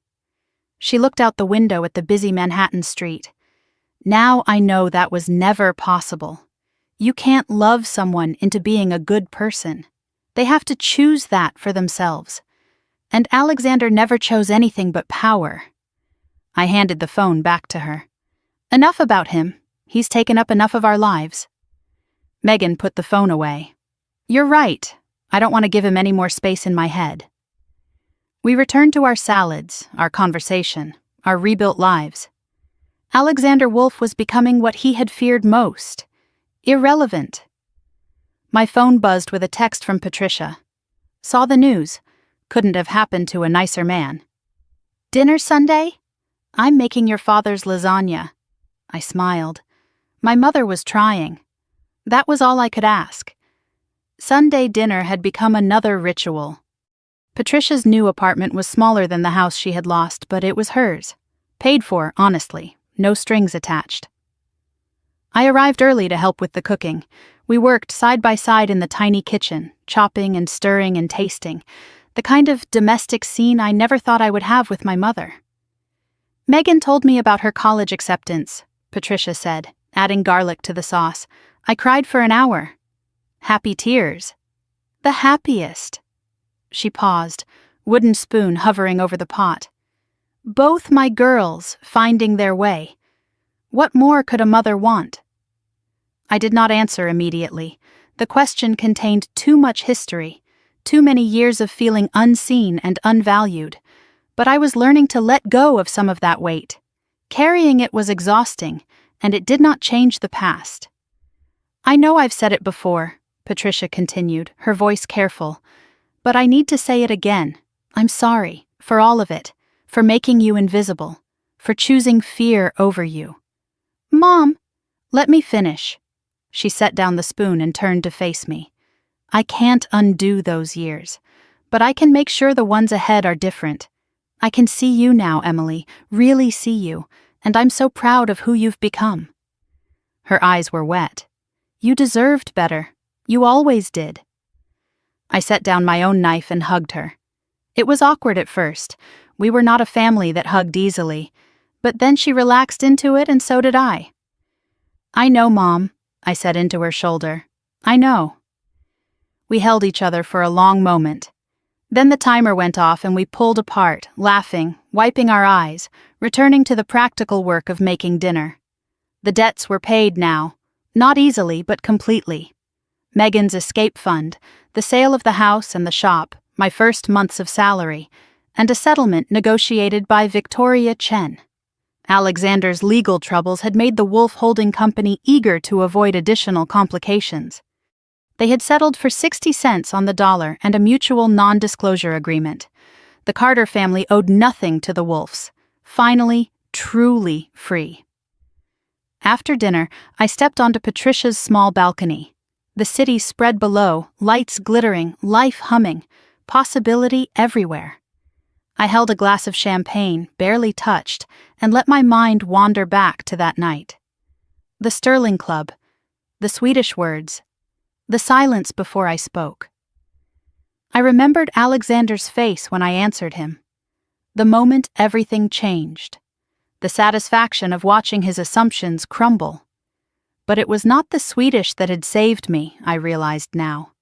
It was not the Lindbergh Protocol or my credentials or my academic achievements. It was the decision to stop being invisible, to stop accepting less than I deserved, to stand up and speak even when the entire room expected me to stay silent.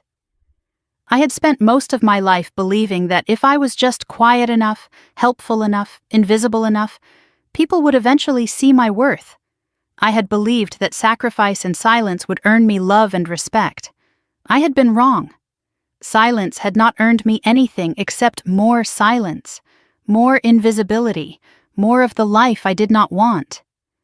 That night, I had chosen to speak, and speaking had changed everything. I understood now what I could not see before. Silence is not always weakness. Sometimes it is strategy, sometimes it is survival. There are moments when staying quiet is the wisest choice, when the battle is not worth fighting, when patience serves better than confrontation. But there comes a moment when silence becomes complicity, with others' cruelty, with your own erasure, with a life half lived because you are too afraid to claim the whole thing. That night at the Sterling Club, I found that moment. I crossed that line. And I would never go back. The door opened behind me. Megan stepped onto the balcony, 2 glasses of champagne in hand. Room for one more? I smiled and made space beside me at the railing. She handed me a fresh glass, and we stood together, looking out at the city that had witnessed our worst night and our new beginning. "What are you thinking about?" she asked. "About how far we've come, and how far we still get to go." She clinked her glass against mine. "To the journey, to the journey." We drank in comfortable silence. Then Patricia joined us, and the 3 of us stood together on that tiny balcony, a family reformed in the wreckage of what we had survived. "To new beginnings," Patricia said, raising her glass. "To second chances," Megan added. I completed the toast. "To family, the real kind, the kind that shows up." The champagne was cold and bright and full of promise. Later, as we were cleaning up the dinner dishes, Megan asked the question I had been asking myself for 3 months. "Any regrets?" I thought about it. Really thought about it. The years lost, the fellowship abandoned, the invisibility endured, the family that had failed me, and the family we were slowly becoming. "No," I said finally.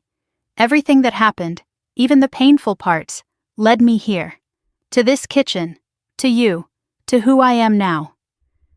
I smiled at my sister, at my mother, at the life I was building from the ashes of the one I had lost. I wouldn't trade that for anything. I dried my hands on a dish towel and looked out the window at the city lights. "Besides," I said, "if I hadn't gone through all of it, I wouldn't have such a good story to tell."